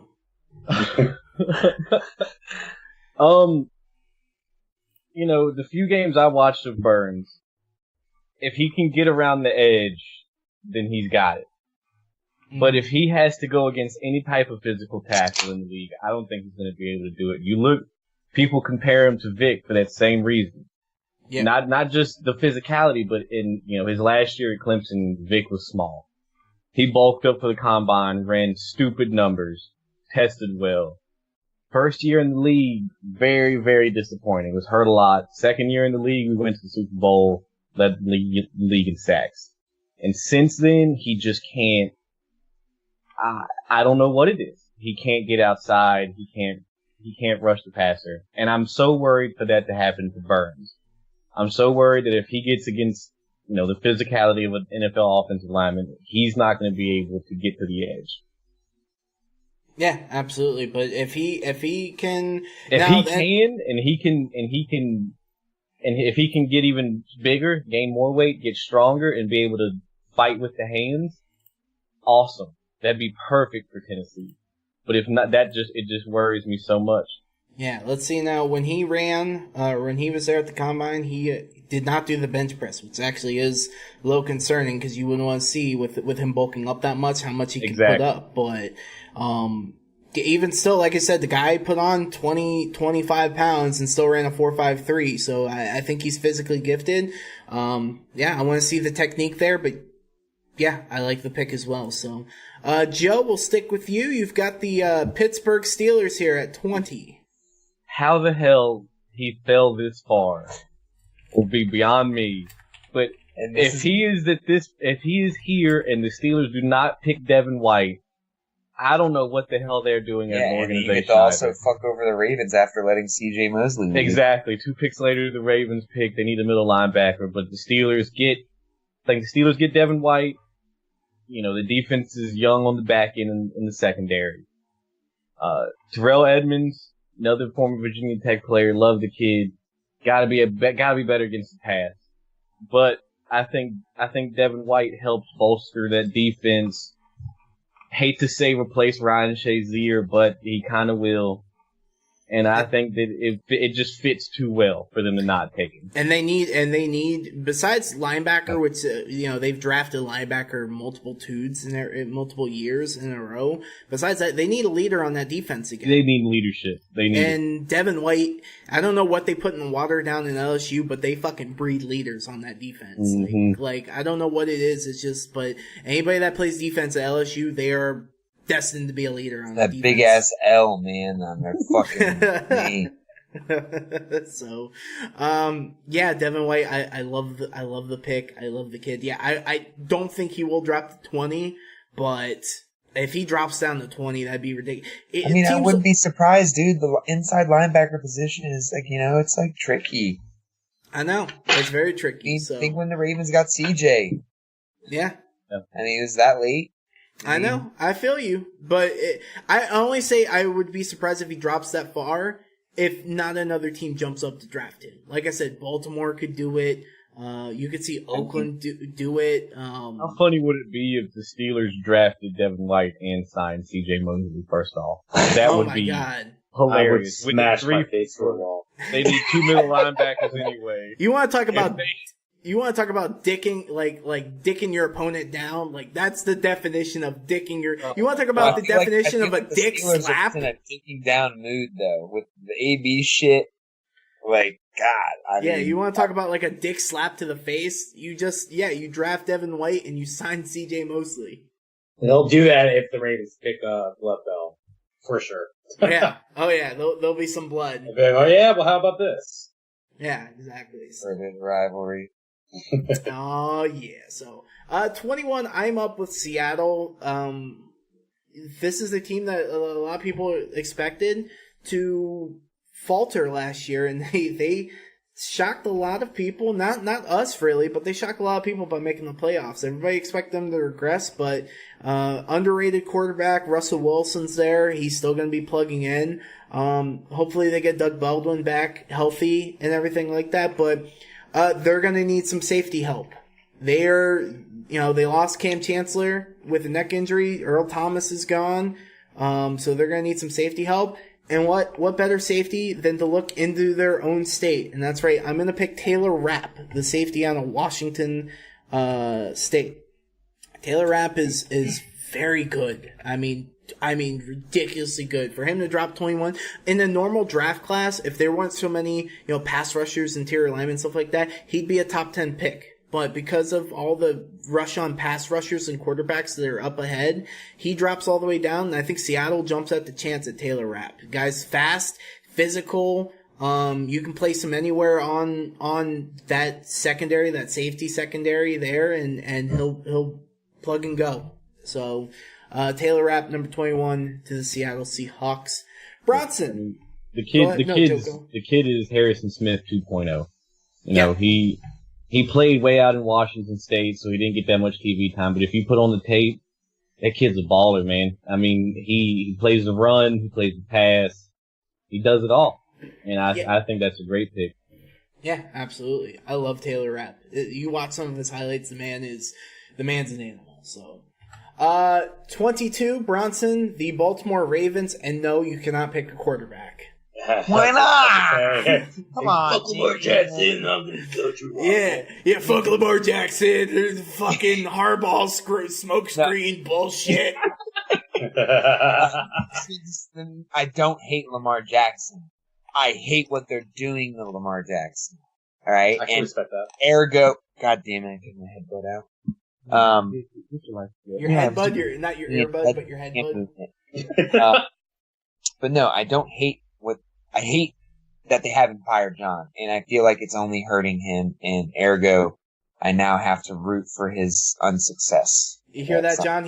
John Bronson wants to fire you. You've heard it first here, people. You know what? Yeah, I see. But in this situation, I'm gonna say in our 2.0 mock draft that the Pittsburgh Steelers and Baltimore Ravens will be walking away with the two biggest steals in this mock draft. And I am going to send Josh Jacobs, Pittsburgh, or the Alabama guys, and Baltimore ties are just too real to be true. I think maybe you guys miss out on Pittsburgh's Le'Veon Bell. All this division rivalry bullshit is just throwing me through a loop. I think the pick is Josh Jacobs here. I think the Ravens would love to draft, maybe for the first time ever in franchise history, a first round running back, and give yourself, the Ravens are the most confused team in the NFL at running back. It's like every year they have a new flavor. And it's like, they're just like, oh, this year it's Alex Collins. This year's it's Gus the Bus, guys. And next year it's, probably going to be Lamar if you guys don't address the goddamn position. So I'm going to put Josh Jacobs here. I would love to see a receiver here, but just based on how the draft's already gone, I really don't see it. And I mean, you usually get one or two receivers a draft in the first round. So yeah, I'm taking Josh here. Yeah, I love it. You put on the tape of Bama games, and you see Josh Jacobs come in the game, and you wonder, why the hell isn't he playing more than Damian Williams? It doesn't make sense. But it's Alabama, and they're beating teams 56-0, so nobody talks about it. But if you go back and you watch, the kid's got the skills. He can run you over. He can run around you. He can catch the ball out of the backfield. Hell, the kid lined up at Wildcat quarterback for Alabama a bunch. So I think it's a wonderful pick for Baltimore. Yeah, if you're gonna stack the box with 5, 6, 7 guys at a time, 8 guys potentially at a time, you got to be able to. Lamar can't do it all, so yeah. Why not give him a if Lamar has a failsafe, if he needs to have a failsafe, no better than Josh Jacobs, especially with his hands. His hands are ridiculously good for a running back. So, I love the pick as well. So, yeah, I agree. If they can't get Hakeem Butler that late in the draft, they definitely have to go Josh Jacobs. I like it. Yeah. Okay. You fuck better like it, John. I don't need your goddamn permission, you bitch. Well, as a fellow Ravens fan, I have to say I don't give a fuck I about your approve. stamp of approval. Yeah, where's my boop button? Where's boop boop Like that. boop boop? This whole podcast would just be a giant boop. So, John, number 23, the Houston Texans. Okay, you know what? If they don't go this position, then I give up. Because, I mean, the one thing everyone knows about the Texans is that, I mean, Deshaun Watson is an amazing quarterback, but he is running for his goddamn life every single play. I mean, I think if he wasn't the most sacked quarterback last year, he had to have been second, if not third at the very least. But yeah, exactly. I mean, and you can't risk him getting hurt again. They're lucky he didn't get hurt again last year. So they have to go offensive line. And I'm probably going to botch this name too, but I think they're going to go Dalton Reisner? Dalton Kansas Reisner. State. Yep. Yeah, Reisner out of Kansas State. I mean, Right. what? Why aren't you taking Greg Little? I feel like we've done this before with you. No, I heard. No, honestly, I heard Greg Little had a really bad combine. And, Yeah.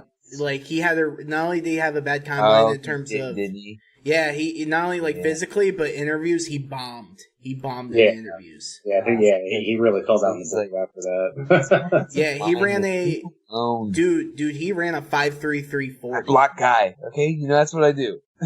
But, I mean, Reisner, I mean, he's very versatile, and I think he could really lock down the right side for Watson. Can't argue offensive line at all. Exactly, especially for that team.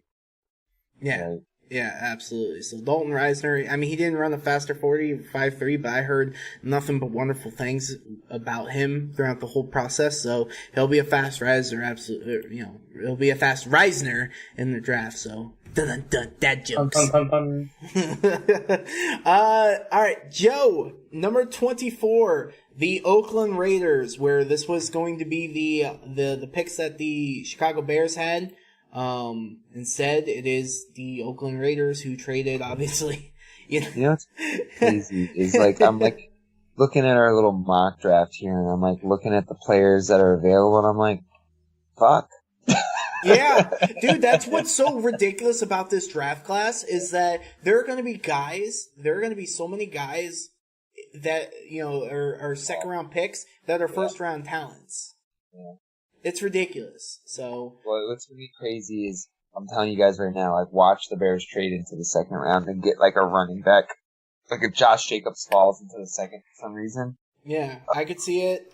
David Montgomery should be there as well. Such a hard dick for the Bears getting a running back this offseason. Dude, it's gonna happen. I'm telling you. Dude, I'm not wrong about my Bears offseasons. Bruh. Allen Robinson. Right? How much did we text? Bruh? Alright? Khalil, bruh. You called me while I was at work. Yeah. Yeah, you did. I was freaking the fuck out. But anyway, I was never wrong. All the off-season moves that I wanted to happen last year happened. Every single one down to Anthony Miller. It all happened. I was a mystical fucking being, man. Anyway.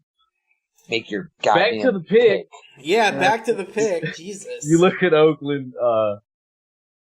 they need a lot still. Yeah, You got Quinnen Williams at 4. Do you want to go edge rusher and get the kid from Florida? The thing with that is, John Gruden is a bit of he's an old head. He don't like the kids who act like shitheads. Joe hates John Gruden. I do. I think he's gonna run the Raiders into the fucking ground more than they already are. I mean, I just don't see him going. I don't see him going. I can't pronounce this kid's name to save my life. So I'm not gonna try. Wait, dude. Ja'Kai Polite. Dude, that's what I picked on the last mock draft, and I fucked it up too. I said the same words. You'd think it would. I just don't see Gruden getting him because of the poor combine interviews. He got him for his freshman year at Florida. Yeah. I think he goes Devin Bush here. Oh, that's a great pick. Oh, that's a great. They need him. They need a linebacker. He's short. He's 5'11". So what? You gave Max a hard on. He plays his ass off every fucking play. Yeah. You go back and you watch the tape when he was at Michigan. he was getting the team fired up every play. It was crazy. You know, he ran around with his hair on fire. He'd stick his face in a fan. He just doesn't give a shit. He goes out and plays ball. And that's what that defense needs. Yeah, absolutely. Guy ran, he's a little bit smaller at 5'11", but he still ran a 4.43 40, 40.5-inch vertical. I mean, the guy was a beast. And you know why? Here's why height doesn't matter to me for linebackers. Okay, because of what's that? Zach Thomas, baby. Yeah, Zach Thomas. I mean, Christ. The guy was 5'9", maybe 5'11". He was probably more closer to 5'9" than 5'11". He had the Kyler Murray problem, but regardless, and we want to talk about all pro Hall of Famers or guys who should be in the Hall of Fame, because I believe that Zach Thomas should be in the Hall of Fame. But you want to talk about all pro linebackers? Zach Thomas was a great guy, and I don't care what anybody says. I love Zach Thomas. So, dude, he was one of my favorite linebackers. Yeah, exactly. Yeah, so him and Urlacher, dude, it was like the year of the 54. Yeah. So I love it. I love the pick, and yeah, I could see it definitely going down that way. So, 25 to Philadelphia, and this is gonna be. I would pencil them in for defensive back, but by all intents and purposes, they should get Ronald Darby back to play next year. And realistically, the guys who they had playing did not play all that bad. For guys who were just kind of thrown together, strewn together, that were there, like I said, they were not that bad. So where do they go? You know, they're 2 years removed from the Super Bowl, a year away. You know, they almost made it back to the NFC Championship game last year. So where do they go? And I'm going to go with this one, and it's going to be like, wait, what? What? But I think they move on from Nelson Aguilar, and they get a guy who probably is a little bit better of a wide receiver in Hollywood Marquise Brown. Wide receiver out of Oklahoma. Guy's 5'11", maybe plays about, 175, but guy's lightning quick. I mean, ridiculously fast, but he can also catch the ball. And I think he is a better Nelson Aguilar than even Nelson Aguilar was coming out of college and even a couple years into the pros. And so you can move on from Nelson Aguilar, you can cut him and get Marquise Brown. That's what I do from Philadelphia. So 26, Bronson, you got the Indianapolis Colts. All right. Well, I think there's two different players here. The first one I thought that was a strong possibility is DeAndre Baker. I really, really, really, really would have liked to see him there. But I don't think he's gonna be the pick. I think they did so well on their defense over the last two drafts. With what they have going on in terms of production, I think it's sustainable. I think they can live with that. With Leonard, Hooker, and all the other young guys they have over there, they're eventually going to have to re-sign. I really, really, really think that the pick and what they I think they want to do is I think they need to be over the fact that T.Y. Hilton, as good as he is not a number one. Not anymore, at least. He did some solid shit early on in his career, but he needs to move to a 2. Dontrell Inman had a fantastic year, like an extremely underrated year for them. So you got your slot guy. Then you literally turned probably the biggest bust in the last 5 years into a fucking Pro Bowler in Eric Ebron, right? Mm-hmm. So you need a number one, right? You need a project, maybe someone to learn from that will maybe transition into the number 2. I'm gonna move N'Keal Harry here. I think you could argue maybe the Kelvin Harmon kid at that position, similar body size, but they need a big body there. They have not had one there in years. I mean, since Reggie. I mean, no big receiver there. And Dontrell Inman, I think, is like 6'2", 6'3", but he's not big body. He's kind of like tall and lanky. He's like kind of like he's like a really poor man's looking AJ Green. You know, AJ Green looks awkward. He's such an awkward looking receiver. I don't know why, but Dontrell Inman's like a super poor version of that. He's like a faster, like tall slot guy. And I mean, ideally, you should be putting T.Y. in your slot, moving Dontrell to 2, and then N'Keal at 1 outside.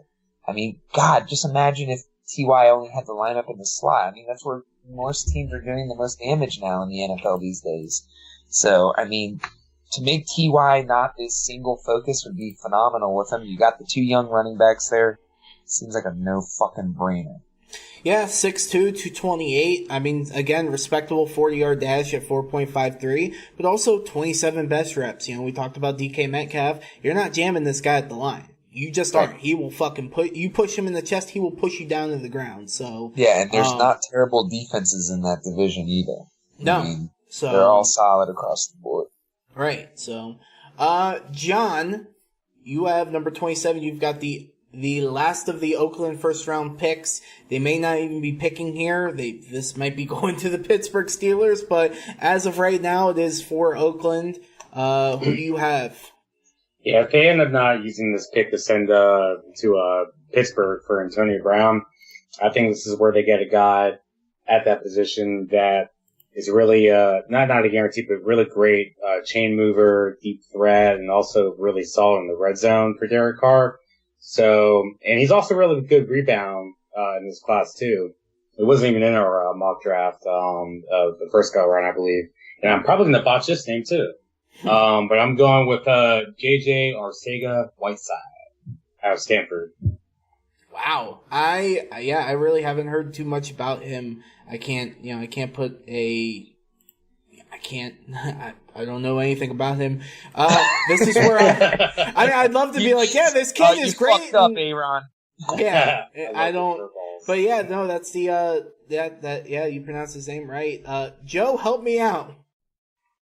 No, he played at Stanford. He played in an offense that's going to be very similar to what he's going to play in Oakland. Big body. They got a lot of smaller guys there with Seth Roberts.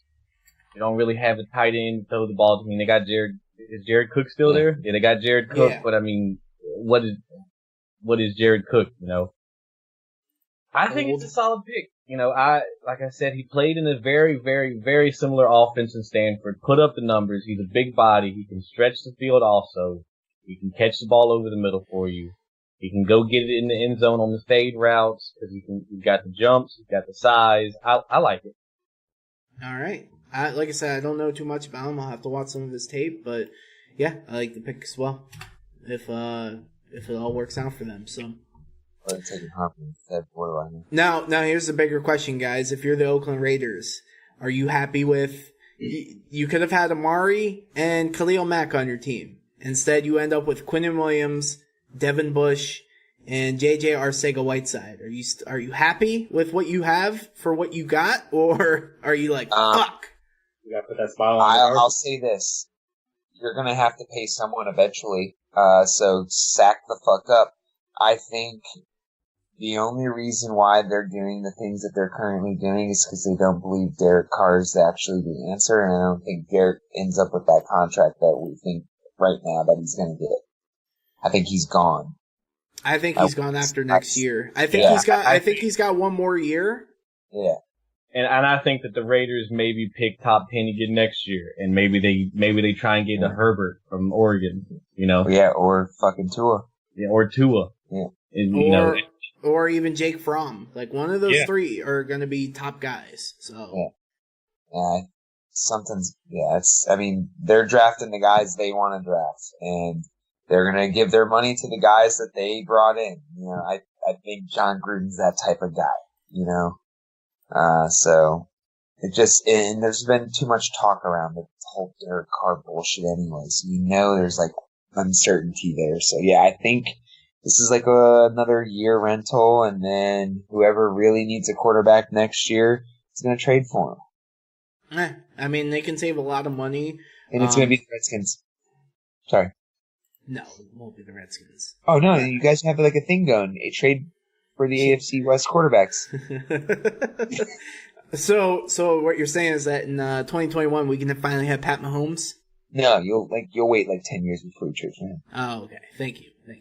Yeah, if they wait till next year to cut Derek Carr or trade him, they'll save $60.5 million. Like, it's ridiculous. Fuck you, Oakland. It just seems like they're gonna try to sign their guys that they brought in. Yeah, exactly. So we were talking about it at work a little bit about it. I honestly don't think why Khalil Mack got traded. I don't think it's because he didn't fit or blah, blah, whatever the case may be. No, it's because of the money. Yeah, Mark Davis doesn't have signing bonus like that. He gave all his money to Derek Carr and it fucking blew up in his face. So which is crazy to me. You paid. Dude, I'm okay with it. I'm not mad, bro. Oh, I know you're not mad. I'm wearing the fucking jersey right now. Yeah. So, all right, Joe, number 28 to the Los Angeles Chargers. Better do Alex proud, bro. I'm about to text him right my now. best friend's a Chargers fan. You look at the team. There's not a whole lot of glaring needs on that team. No, dude. They should be in the AFC Exactly. Championship every year. They have a whole lot of talent all over the field. You think they let Tyrell Williams go and maybe they try and get a speedy receiver that can play in the slot like a Paris Campbell, like a Deebo Samuels. Kevin White. Kelvin Harmon? What are you talking about? I'm talking about Kevin White. Fuck Kevin White. Or do you get a guy to sit behind Phillip Rivers for 2 more years and a Drew Lock? Very similar, big arm. Dude, I in the last podcast, I said Kyler Murray no, I didn't pick it, but I said I'm gonna say that Kyler goes to the Chargers. I think they could trade up. I think they could do that in real life, but on this mock draft, I think I'm gonna go with Drew Lock, quarterback out of Missouri. Sit behind Phillip Rivers for a year or two, learn the NFL offense. He's got the arm talent. He's got a cannon of an arm. And with the receivers they have there, with the run game with Hunter Henry, with the defense, running back, he would be falling into such a perfect position. Yeah. Oh yeah. He gets to learn behind, the gunslinger, Phillip Rivers himself, and he's probably my favorite running quarterback in the NFL right now. If you get to sit behind a guy like that for 2 years and absorb all of his knowledge and his experience, it couldn't be better for him. Skills of fathering. He's a master at that. That man's got some swimmers. Yeah. I mean, he locks all it down. that lightning. And once again, no interviews for us. So, I love Drew Lock for the pick for the Chargers. He's weird for me because he is very inconsistent at times. But if you can lock it down on him, no pun intended, and get him to where he needs to be, he is a solid steal for them. Especially, you groom your quarterback of the future and big arm, big athleticism. Yeah, perfect pick for the Chargers. So, number 29, the Kansas City Chiefs. A team that's, they're not even going to look at offense. They're going to look at offense good. Now we good. So defense, where they go defense? Well, I think... Max, please don't fuck this up again. Please. There's one player, and I already mentioned him in my last pick, so you need to pick that player and not forget about him. No, I know what player you're talking about. I actually heard he bombed his interviews at the Combine as well. Like, he bombed them. So he's going to drop to day 2. And he didn't run that fast of a 40 either. So, I'm going to go in a different route here. I'm still going to go defensive back, but I'm going to go with... What's that? I said that's all I needed to hear then. Yeah, I'm still going to go defensive back. I'm going to go Trayvon Mullen, cornerback on the Clemson. 6'1", 199, big size, but ran a 4.46 40 and is physical once again. I mean, he dominated Alabama. That was a team, that Alabama team, I was like, there's no way. Nobody's beaten them for 2 years. and he just made Tua look silly out there. He was great. He was fast. He played perfect. He was physical. Yeah. Trayvon Mullen's my pick here. If they get him without having to trade up, they're creaming themselves in Kansas City. And he had to be one of the best run support corners in the country this year as well. Yeah, exactly. I mean, the guy can do it all. He can, like I said, he can play make the ball. He can tackle. He can sack the quarterback. He's good. He's very good. So, yeah, I wouldn't be surprised if he, if he was drafted a little bit higher. But yeah, if Kansas City gets him here, I think they don't even think twice about it. So, number 30, Bronson, you have to pick for your Packers. Your lovely, lovely Packers here. Joking all aside here. This is the pick that New Orleans trade up to get Marcus Davenport. So Bronson, Green Bay, where do they go? Ugh.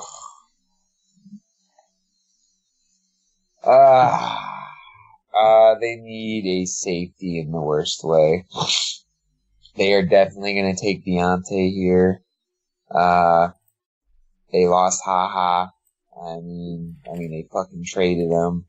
They made it a point last year to fucking, rebuild the secondary with back-to-back corners, and now they need to address the secondary. I mean, the safeties. I mean, our division's too competitive, especially at the receiver position. You gotta play the Vikings, Thielen and Cooks. Now the Bears have made it very clear you gotta worry about Tariq, Allen, Anthony, Taylor, and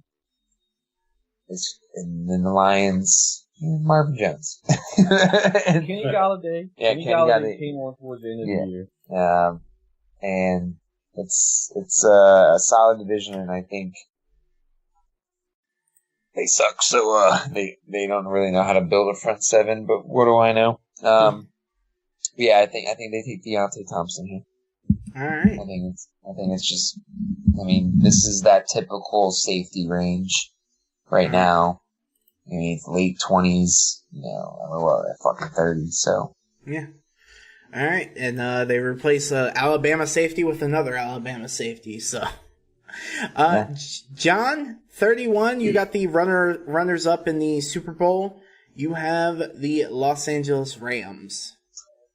I think they're going. There's no way. I don't think that Sue comes back. I think at this point, I mean, anything can happen. But if he doesn't, I think they address that position, and I think they're gonna go up and get Jerry Tillery, defensive tackle out of Notre Dame. Tall, springy athlete. He also has heavy hands and a pretty high motor, I must say. Yeah, Jerry Tillery was a nightmare at Notre Dame in best way possible. Guy was huge, 6'6", 295, but still ran a sub 5 40 at 4.93, 23 bench reps. He's sneaky fast, sneaky strong, everything like that. Joe, do you like the pick here? I honestly, if we're going interior defensive lineman, I would have either went Simmons or Wilkins, but we'll see how it would have played out. But I would have rather taken Wilkins or Simmons if we were going interior defensive lineman there. Yeah, I was thinking powerhouse. Yeah, I was thinking Wilkins, but I had the Chargers taking Tillery in the mock draft that I did, so I was like, oh, he's still available, so why not get him? Yeah, Wilkins is very, very good as well. And Simmons is intriguing. I want to see if a team will it's basically at this point, it would be a flyer. Get that extra fifth year out of Jeffrey Simmons, but it'll be interesting to see. I mean, the Rams wouldn't hurt themselves if they did take a Jeffrey Simmons. They won't hurt themselves if they take a Jerry Tillery or a Christian Wilkins, but, they dominated last year with the combination of Donald and Sue, and I actually saw on Twitter, I don't know if you guys saw it or not, but there's a good chance he's heading to Minnesota. So, How you say Minnesota? Minnesota. Minnesota. You don't even Minnesota. fucking from there. Minnesota. Yeah, I don't know why I say it like that either. So, and finally, the last pick of the draft goes to our esteemed guest, Joe. You have the Super Bowl winning, of course, the name. Rocky Sin. Yeah, Rocky Sin. Dude, he is awesome. I was literally about to say, as a matter of fact, I think I'm going to go Temple cornerback Rocky Sin. You know, he's not ranked too high on too many people's lists because he came from Temple, small school. If you watch the tape, the kid is amazing. He can jump out of the building. He plays so physical. He is so fast. He has some of the best ball skills of any corner in the draft. Mm-hmm. And I think that, you know, he comes from a small school, but I think that is the Patriots' MO. Small school kids want to come in and work. You know, Temple does a thing where they, you know, the team votes numbers 1 through 9 based on the toughest people on the team. Number 1 is the toughest on up to 9. He got voted number 6 by the rest of his teammates at Temple, being the toughest, one of the leaders on the team. And I think he fits in perfectly with that Patriots mentality. Yeah, and here's the thing with Rocky Sin is that he has actually, it's awesome. So, here's what I think about him, okay? Cause he was a guy, like what Joe said, very small school, not a lot of tape on him. Comes to the Senior Bowl, and this is why the Senior Bowl is perfect for guys like these, right? Comes to Senior Bowl, excellent Senior Bowl, puts him on the radar of everything. Then he's invited to the draft combine. What does he do? He runs a faster 40 time than DeAndre Baker, interviews great, and during the position skills, they said his hips, I didn't watch them personally, but I heard people talking about it, his hips were so fluid, so fast, there was no rigidness, there was nothing like that. It was perfect. So, he will sneak himself, I think, into the end of this first round. Whether or not he gets past the guys of like I said, Trayvon Mullen, Deontay Thompson, anything of those guys, I don't know if he will or not, but yeah, New England getting Rocky Sin, which is just a great name. I love that name. If you get that right, I'll suck your dick. You heard it here first. Yeah, you heard it here first on the show that's not going to get any interviews. Challenge in the off season, boys. Yeah. Pepper just jerk. Yeah. Just yuck. Yeah. So yeah, that does it for our mock draft 2.0. It was fun. It was exciting. There were some shockers there, some flubs on some people's parts, mine mostly. But yeah, it was a lot of fun. So, and that will do it for this episode of the Pass Interference Podcast. John, pimp out your stuff, yo. Yo, okay, check it. You can find me on, all right, let me be serious.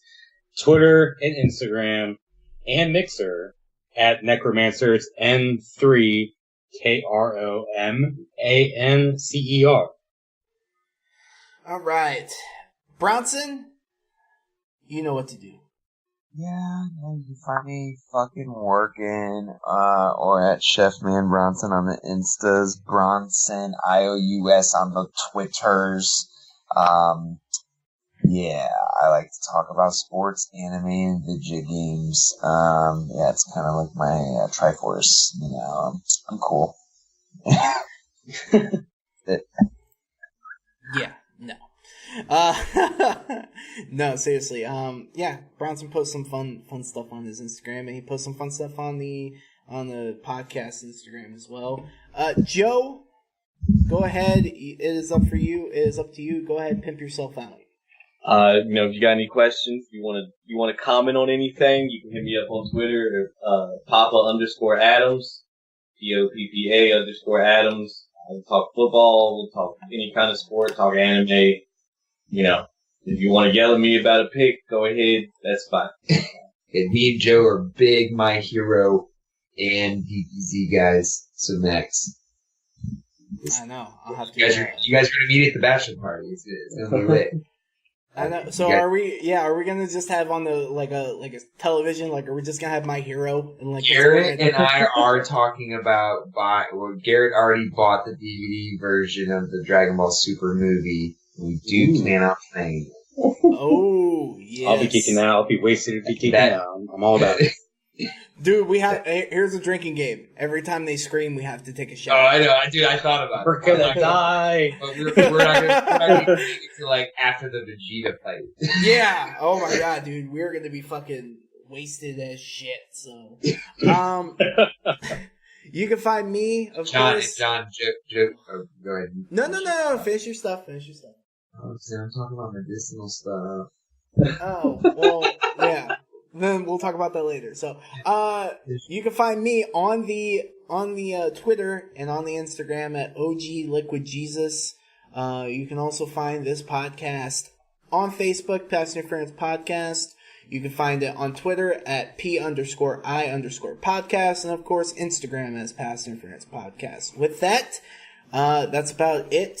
Like this, favorite it, subscribe to it, whatever the case may be. Show me you love the show, and if you show me you love the show, I will show you love as well. So, with that, everybody, In the form of a Robert Kraftian good night, everybody.